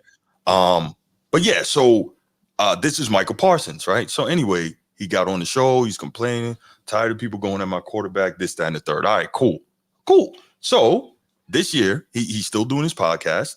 And this year he was he's doing his podcast and he had some interesting comments. And so the Odd Couple was discussing that either last night or the night before. But here's a clip from it. So let's check it out and we'll come back and kind of break down what was going on there. Michael Parsons was the biggest Dak Prescott fan. Remember last year, what did he finish second place for the MVP voting? Yeah. Because Lamar Jackson didn't get all the first place votes. So that was there was one first place vote that he didn't get. But anyway, he was singing the praises of Dak, who had this fantastic year, of course, until the playoffs showed up. But anyway, now he has a different tune. Rob G, can you explain how Michael Parsons has quickly taken a left turn on his guy, who he was saying was one of the greatest quarterbacks, and put some respect with a K on his name? Rob, almost a year ago to the day. Unbelievable. Micah Parsons went on his podcast in the wake of an impressive Dak Prescott performance, to be honest. He had a great game. And he said something along the lines of, I don't condone the bashing of Dak Prescott and the Cowboys, and they don't have the same energy for the Eagles. So when we play bad, you come at us. When the Eagles play bad, no one says anything. And then he finishes his podcast again. Last year, I'm tired of people trashing my quarterback. All right? Flash forward. 1 year, almost 364 days later. Micah Parsons is on his podcast with Trayvon Diggs, and they're talking about quarterback play in the NFL. And what was intended to be a complimentary segment of Jaden Daniels having a great season winded up being a backhanded compliment at his own quarterback. Take a listen. Where would you rank him among quarterbacks right now? I would say he's definitely top 10. Higher. You think he's top 5? For sure. Who else you gonna put in there? Give us your top 5 right now. I'm gonna go him. I'm gonna go Mahomes. Mar. Gotta have Mar. Yeah, Lamar. Josh Allen. Jalen playing pretty good right now, too. Jared Goff is a top 5 quarterback right now. And Matthew Stafford. I love how Matthew Stafford played the quarterback position. Sam Darnold could be in the top 5 conversation right now. Yeah, Sam Darnold looking crazy, too. So it's hard. There's a lot of quarterbacks right now. I can't give you a top 5 right now based on how everybody's performing. Who wasn't listed in that list? Wait a minute. Well, weren't we missing somebody? What we were missing? Dak Prescott, Dakota. Nah, ain't no way. Nah. We heard it. We just ain't no way they didn't say Dak right. Maybe I'm missing. Maybe I'm getting old. Maybe my is the earphone is this on? Because I know I heard Dak in there somewhere. Dak was not mentioned, nowhere to be found. And the other one too is Patrick Mahomes is having an awful year. I'm talking about numbers wise. I know they've won 7 games, but my goodness. Really? And no Dak, nowhere to be found. Well, I think that's what's even more insulting about it is that if you're going just strictly off the numbers, you want to have some Patrick Mahomes couldn't be in there just based off the numbers, all right. Well, then that means you're going based off what you really feel about the person, right? Which means you ain't mentioned Dak because the same thing could apply. You could be like, I know Dak numbers aren't the greatest right now, but I still believe in him. That's my man. He's the top 10. He's on his way up. He's coming back. Don't worry about it. We about to get a run going. So you already know where this is going. He's absolutely right. No question about it. But where's all that? Where's all that puffing up your chest for? I'm tired of people going at my quarterback. And now you don't even name him when you're talking about the best quarterbacks in the game. So what's going on? You tell me. I don't know. Hey, so he hit it right there on the nose because you can't have it both ways now because you can't say it from the perspective because you got Pat Mahomes on there, right? So why is Pat Mahomes in your top 5? Dak's not in your top 5 because Patrick Mahomes, to all levels, in all fairness, is having a very, very bad year. But he's numerically, yes. But you know what Pat can do. You know when shit hits the fan in the fourth quarter, Pat's going to win a football game. You know Pat's going to get you to the AFC Championship game. You know half that time he's going to get you to the Super Bowl. That's right. You know those things. So and 75% of the time in the Super Bowl, he's going to win that thing. He's going to win that thing, right? 3 out of 4, right? So you know what Patrick Mahomes is going to do. But you know who Dak Prescott is because that's your quarterback. You see him day after day in practice. You see him in the season. You see him in the OTAs. You see him in the regular season. You see him in the postseason because he's been your starting quarterback since 2016. That's right. You got in the league 3 years ago. That's right. He's been your quarterback this whole time. So, boy, that's tough. That's tough. You got Pat in there having a bad season because you had Jared Goff in there. Jared Goff is more recency bias than like previous, like from years before. Right. But you got Pat there. But so that's more years before. So why is Dak not part of none of that? Years before and now. Boy, that's huge. That's huge. I think great break that down. Great commentary, bro. To me, it is very simple, and the simplicity in this situation is this. When it comes to Micah in this situation, right? Last year, like they said, almost a year to the day, Micah's going in on people because he doesn't feel his quarterback Dak is getting enough respect. And now this year, he's disrespecting him. So he's telling you clearly what he thinks about his quarterback, Dak Prescott. Damn. South Carolina just scored. But yeah, he's telling you clearly what he thinks about Dak Prescott, who is his quarterback. So where's all that fire and brimstone he had for everybody else? Why he didn't keep the quote-unquote same energy, right? Isn't that what he said? Where's that same energy when they're talking about the Eagles? Okay, where's the same energy when you're talking about your quarterback? Your quarterback didn't change from last year. It's the same dude. You know what I'm saying? 2016. Same dude. Since Hasn't 2016. changed. He's had it for 8 years. That's right. He's been holding the reins. You've been watching that quarterback, the Cowboys, since before you got in the league. Matter of fact, you've been watching that quarterback, the Cowboys, since you were in high school. Middle school, right? Probably. Middle school. You're right. 8 years. 9 years. Yeah. That's right. So he's been doing this for a long time. This ain't nothing new. So what does that tell me? That tells me last year you were lying. Because as well as Dak played last year, and he did play great last year in the regular season, you knew based on what you had seen that he wasn't that guy.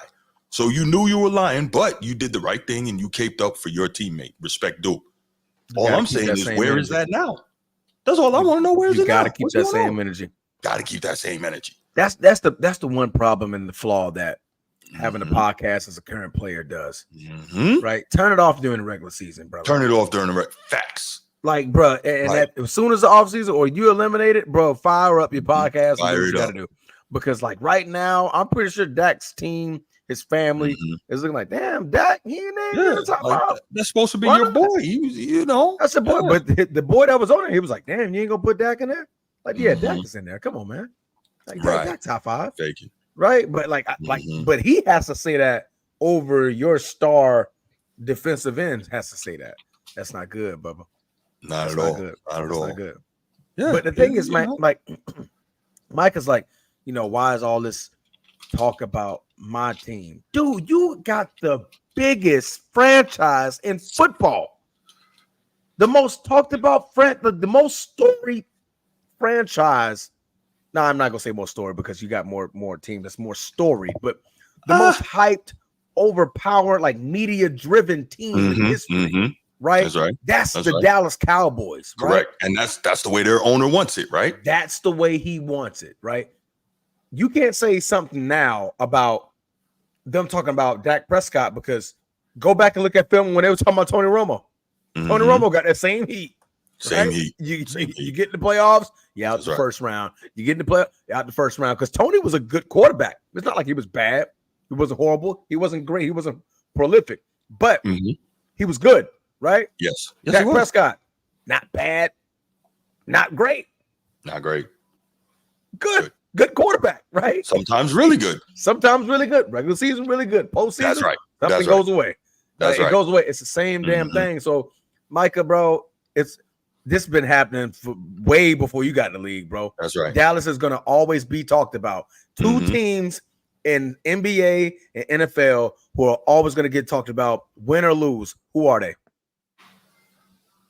Dallas Cowboys, Los Angeles Lakers. Yeah. No matter if they're winning, no matter if they're losing, they're going to make headwaves. That's what you call marquee franchises of your sport.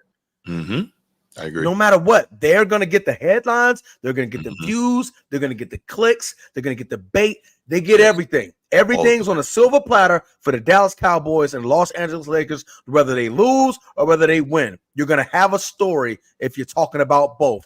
Micah, they're going to talk about your quarterback irregardless. That's as simple as it gets, bro. And that's what I'm saying. Like these dudes, they make really like a nation.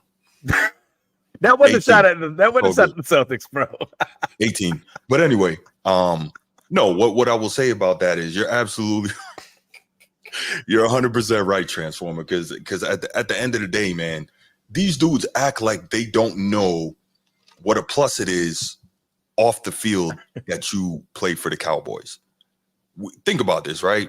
Yeah. If Dak was anywhere else, would he get all the heat that he gets, or would people just be like, wow, this is a really good quarterback? Because like I always say, by the numbers, if you compare, he's Kirk Cousins, right? Correct. But he's got a star on his helmet, and that's what makes it different. And think about how much extra money he has gained off the field by virtue of being the Cowboys starring quarterback. Again, same player as Kirk Cousins. Kirk Cousins never got all them big-time national endorsement deals like Dak did. So this is what I'm saying. Like sleep bed deal. Yeah. Sleep bed, what is it? The Oikos yogurt and all that, you know, or the Dan, whatever it was. But he was the yogurt guy right after Cam Newton was. So the point I'm trying to make is these dudes, they understand the benefit of being a Dallas Cowboy and they know what comes with it. But like so many other people in this world, they only want the good side of the coin. They act like they don't understand that there's two sides to every coin. And it's ridiculous, man. And so, that same energy Michael Parsons was talking about, he needs to have it too. So it's either you defended your quarterback last year, defend him again this year, or it's don't say anything last year, don't say anything this year. It's one or the other. But you can't now switch it up because that was your guy last year and you were upset when people was going at him. See, I can't take it. I can't take it. No, but man, you're right, bro. I mean, you got to play it even, Steven. If he's on your top 5 last year, he's on your top 5 this. If you're gonna ride or die with your quarterback, you're gonna ride or die with your quarterback. You can't switch sides, bro. Right. Until he leaves, or not your starter anymore, he is in your top 5. Or regardless whether you're lying or not, bro, you got to go back to that locker room. That's don't. The viewers don't. No. Who you're talking to don't. No. You got to go back to that locker room and got to look Jack right in his eye. He got to go back to. Oh, it was Trayvon. Okay, well, he got to go back. But he could have been smart about it and said, you know what? That makes it Dak is my guy. Dak's my quarterback. So worse. Trayvon is on the deep. Wait, Trayvon was trying to tell. He was trying to lead you to it, bro. Man, you got to put Dak in there. Well, all he had to say was, that's my quarterback, and everybody knows that's my guy. So I'm gonna leave him out just for the sake of trying to be excluded. Yeah, like you could have handled it that way, Yeah. Or you could have just been like, man, y'all know I gotta put my guy Dak, but besides him, blah blah blah. Like that's how you handle that. But Michael Parsons is because he didn't back up Trayvon when he said something too. He was like, he was like, yeah, but He could have been like, now you like to your point. Now that's my guy.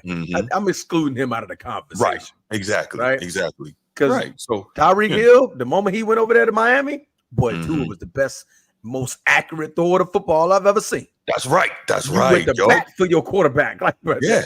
That's what. To the point that everybody was like, what the hell is Tyreek Hill talking about? He just came from Pat Mahomes. But guess what? He said what he's supposed to say. He said what he's supposed to say. Quarterback. That's my quarterback. It's my team. And my quarterback. Yeah. So man, that's it. But I wanted to touch on that, man. Michael Parsons, I don't know what's the deal with him. And I don't know, the more he talks, the more I'm concerned about the quality of Penn State's education. I'm just saying. Like if you listen to this dude, Dan Franklin's coaching. I'm like, oh man, something in all seriousness, like you listen to this dude and he doesn't speak well. He says things that are pretty dumb. I don't know, man. Again, I just don't get it, man. I just don't get it. There is room for athlete-driven podcasts, but a lot of times when you listen to them, you find they are so faulty. They're so faulty. Like you listen to Gilbert's podcast and it's ridiculous the stuff that he says. You find these guys constantly contradicting themselves, saying all types of nonsense, saying stuff that is easily debunked and refuted and just not true. And I get it. There is room for the viewpoint of the athlete in terms of they can give us viewpoints and stories and things like that we wouldn't have access to otherwise, right? Even if you're a sports writer or a beat reporter who's been in locker rooms and stuff, there's still only but so much access you can get, right? I've been in the Jags locker room post-game before. I've done that. But there's still a lot of stuff that I have no idea about that those players know, right? So that is what adds the value to having those podcasts. But what I think is the better thing, right? Say you get a writer or a journalist and then you get the athlete with them and they're doing the podcast together. So now, like, let's say the athlete says something crazy, you get somebody who hopefully is like non-biased to push back a little bit. Not be like, yo, you're a freaking moron, you're a liar, but no, just push back a little bit. Like, hey, wait a minute, blah, blah, blah, blah, blah, blah, right? But at the same time, when you get these athletes doing their pods or whatever, they're willing, I think, more so to open up to each other and, talk about this stuff more so than maybe somebody who is outside the quote unquote fraternity. Yeah. Because you get to hear it from like almost like a locker room perspective, I believe. What's the faculty? Is it called the faculty? The facility. The facility, which is now FS1. It's a really good show. That's a very good show because it's like it's literally them folks literally talk like they're in the locker room. Like it's all NFL player perspective. And I like what those guys are doing over there. But but sometimes like you can get it to the point where like the guys just don't mix. So you got one guy who's this side, you got one guy who's this side, and then it's just like meet in the middle. And then when you disagree, you're dumb, you're stupid. Right. Where's the objectivity? Like, okay, what's the response? How is that stupid? Right? That's dumb. What's dumb? What's dumb? How is it dumb? Explain how it's dumb. So I think that's what's needed with in these sports podcasts and things like that. And you got Chase Daniels, he's one of them. I think 16, 17 year quarterback, kind of journeyman. So he has that kind of background. Yeah, he's been around the league. He's been with 7 franchises. Yeah, and you got Acho, who's been in the space already, hosting and stuff like that. Yeah, so he kind of knows like that. 3 years in the league, so he's got got both. I think he played with Philly, I believe. Yes, he played with Philly. Correct. That's how him and Shady got cool. Exactly. So he called him 2-5 all the time. He don't even call him Shady. He does call him 2-5. Yeah, he called him 2-5. Man, 2-5, man. What you got? 2-5. What you think? Laker Nation, you said like Draymond Green. What do you mean by that? Yeah, I'm not really following. Would explain that for us when you said like Draymond Green. But yeah, so it's just frustrating. And again, nobody is telling these athletes that they can't talk or anything like that. But I think what's happening here is the whole, like we talked about earlier, man, there's so much branding going on and so much money out there for these guys to get that it's not just about making money in said sport anymore, right? Yeah. You got to get it off the field. You got to get it off the court the same way.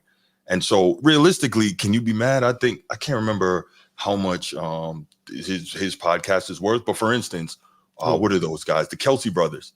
They just got $100 million for their podcast. $100 million. Yeah. Yeah, I wish somebody would give me $100 million for the Format Podcast. Shoot. See me on here dipped out in suits, boy. But I mean, with Travis on the edge of retirement, and Jason is already retired. You know what I mean? Like Micah, he's just getting his career started. Right? It's like right. Why start I mean, I get it, chase the bag. I'm not finna tell another band to that's never it. not That's go what get I'm your saying. money. That's it. Right. Yeah. But it's like you so early in your career. You know what I mean? Like you haven't Micah, honestly, you haven't done anything. You haven't done anything. Like you 14 sacks, 3-time All-Pro. Years. You know what I mean? 3-time All-Pro. Okay. But like win a playoff game, right? Be in that Super Bowl. If Patrick Mahomes want to start a podcast, I'm shit, by all means. You did everything. You're 3-time Super Bowl champion. That's right. AFC championship back to back. But you got bigger fish to fry. You're trying to chase that ghost, that shadow, and Tom Brady, right? Micah Parsons, you were named the Lawrence Taylor of the Dallas Cowboys, which was so disrespectful. But Lawrence Taylor was a coked head animal. Yes, he was. He was an animal, bro. Like absolutely. Playoffs, off season, OTAs, bro. You had a problem when you lined up against Lawrence Taylor, man. But I think that to me, like that, like I said, that's just the problem with current players, like post players, like after you retire or you at the end of your career or something like that, starting a podcast. Okay, you're kind of fading to black or you're out of the game, right? So I think what happens is that I get what you're saying, right? But it's one of those things where you got to strike while the iron's hot. If somebody come and offer you that dough. Yeah. Because what happens if you continue to play, but then you fall off and you're no longer as relevant? Or like we just finished talking about, for whatever reason, the Cowboys say, you know what? I'm going to reboot. I got this guy. He's a multiple time All-Pro. I'm going to go ahead and trade him and get a whole bunch of picks. And we start over. And now he's in, I don't know, what's it, Cleveland or, a much less marketable location than with the Dallas Cowboys. Right. And so, you're in that situation and it's like, I get it. The desire to hear the podcast from you is no longer the same. You see what I'm saying? Correct. So I can see both, like we always talk about, two sides, right? Two sides. Two things can be true. So I see it. It's just, it's frustrating because to me, that takes away from your focus of being an all-time great player. And this is something I've always talked about when we were coming up, right? Especially, I think I'm about 10 years older than you. So even more so me, the whole focus is on master your craft and then you'll be rewarded with everything else. Now, because of social media, it's build your brand first and you'll be rewarded for that. So that's why I think part of the reason that in multiple sports, you got guys who aren't nearly as focused in becoming as great at their game as they are with everything else, right? Because let's just say I show up somewhere and just type of the Format Podcast blows and I have 1 million subscribers, right? Now all of a sudden, I got companies reaching out, Bleacher Report or Amazon, whoever it is that, the podcast people say, hey, I want to get in on the Format Podcast, blah, blah, blah, right? Okay, cool. Because I got all these, I'm an influencer at that point. I got a ton of social media followers. I got this. I can reach more people. So it might not even be the best podcast. It might be a crappy podcast. But guess what? If a bunch of people are subscribed to it, they want that because they want those eyes. That volume. You know what I'm saying? Yep. Yes, that's it. And so it's not even necessarily about how great you are anymore. It's just the reach that you have. So it's crazy. Like it took me a while to figure out why guys aren't focusing on mastering their craft first. But unfortunately, things have gone in reverse now, and that's not how the world works anymore. But it is what it is. Laker Nation says, you better not sell your podcast. It will lose its authenticity. You know what? I think if somebody wanted to get in or they wanted to buy it, I would probably say you could buy a percentage of it. I still want, editorial / creative control because I don't want to, we put a lot into this. This is the baby, right? So I'm like, first, my team is coming with me. Second of all, if we're doing this, we want to have creative control because we're not going to allow you to say, well, you can't say this and you can't talk about Bron and you can't talk about Dak. And well, shoot, what the hell is my show now? My show is our unfiltered thoughts. And if we can't give that, then to that point, it's not our show anymore. So I totally get what you're saying, Laker Nation. But yeah, if anybody offered us some dough for it, we have to sit down and have some real negotiations. We'll sit down and have some real negotiations. We want creative control. And, we want to keep a percentage of it. And my guys are coming with me. That's it. That's what we're doing. Man, if can't do that, and we'll just go back to the grind.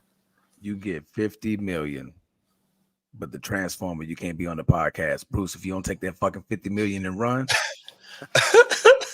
what? Slide me about 5 at that point, bro. We straight. Guess what happens there, right? Definitely hit you on the side, and then I'll do this pod, and we'll start another one. hey, man, I'm like, man, my swan song is on, but in the mind, I'm like, oh, man, Bruce about to send me that. Bro, Bruce, go do your thing, bro. Format Podcast forever. I'm out, bro. I'm kicking myself off the show. Okay, then you start a new one, and I'll be your host. I'll be your co-host. That's all we doing. We keeping it rolling. Keeping it rolling. Hey, boy, listen here. Yeah. They offer you that bread, Bruce. Go get that bread, bro. See you on the next podcast. That's it. Oh man.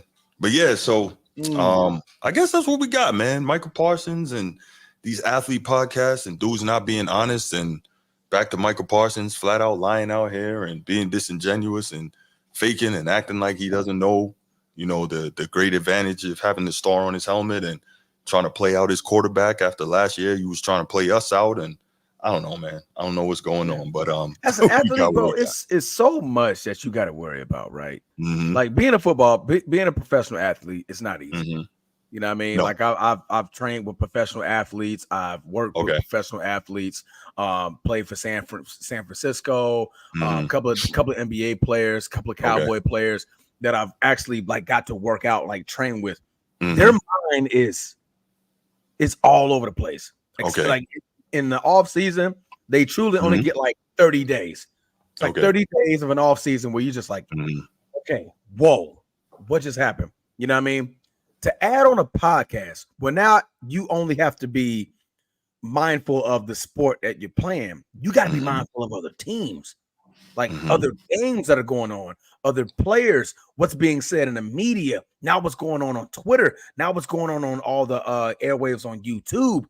You got a lot more. So now I got to remember the freaking playbook. Mm-hmm. The playbook itself is hard, right? Mm-hmm. The formations is hard. The calls are hard. Understanding who my next opponent is hard.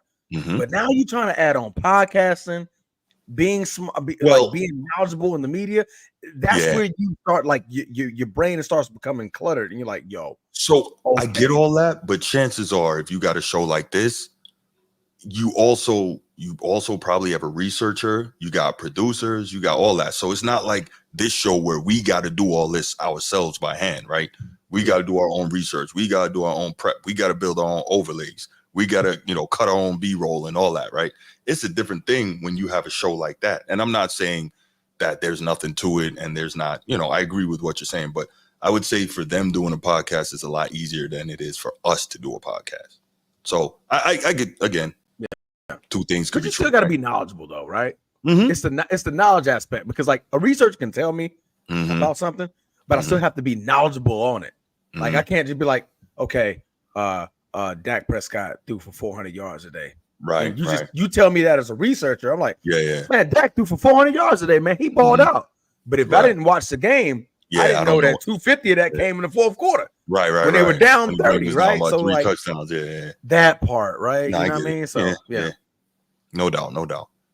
All right, but yeah. So I know, right? Let's go ahead and leave it there, y'all. Want to open the phone lines one more time? I want to watch the end of this game. All right, let's do this. I'm gonna put the number in the chat. I do too.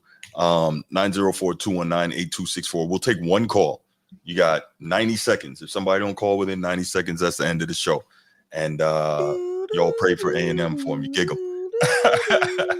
But yeah, we're gonna wait about a minute and a half, and also the number is scrolling on the bottom of your screen. So it's literally scrolling on the bottom. It's scrolling on the bottom of the entire show. So and y'all still got the nerve to ask. It would always amaze me, when you say time to call in, what's the number? It's on the bottom of the screen scrolling. So, I don't know, man. But yeah. All right, running out of time, y'all. Anybody wants to call in go on this Cowboys topic? Only like 20 seconds. I know, right? Yeah, running out of time. We gave you 90. It's only been 20, man. Y'all better hurry up. Y'all better hurry up. Oh man. Saying South Carolina got this football back. I'm trying to see what's going on. Right. The good thing is there's still a whole quarter left, man. I need A&M but it's not looking good. Look, man, all they need right now, if they want to win this game, they need to get a turnover, right? I still think they will be able to score, but I think they need a turnover, get an extra possession here somewhere. Oh, I'm with you. I got a parlay on this one. Do you? Oh, Texas is part of my parlay. So if they lose, over. Dunsky, Finito, out the way, curtains, blouses. Yes, sir, Chuck. Same time every Saturday night, 7 p.m. Yes, sir. And if you're tomorrow an NFL night. fan, go ahead. If you're an NFL fan, we will probably be on tomorrow night, normally about 11:30 p.m. on Sundays Eastern, because we go ahead and we run through the results of the Thursday through Sunday NFL slate. So we do that after the last game tomorrow, and then we do our Wednesday night shows. But make sure you subscribe, Chuck, and hit the notification bell, because sometimes we go live during the week and have other stuff going on. Also, generally during the week, I do a college football show as well. And let's see what else. Sometimes I do boxing shows. So yeah, we got content, man. And if you haven't already, man, when you get off of this live here, just, run through the channel, man. Tons of shows. We've done a lot of shows. So check it out. But I appreciate you being here. All right. Yep. Looks like nobody's calling in. So we're going to go ahead and end this right now and go ahead and watch the remainder of A&M in South Carolina. So thanks for being here with me, y'all. With us. I'm sorry. Thanks for being here with us tonight. And if you're an NFL fan, and if you know NFL fans, let them know tomorrow night at 11:30, we'll be back on to run through the NFL slate Thursday through Sunday. All right. So, yep. Have a good night, and we out. Peace.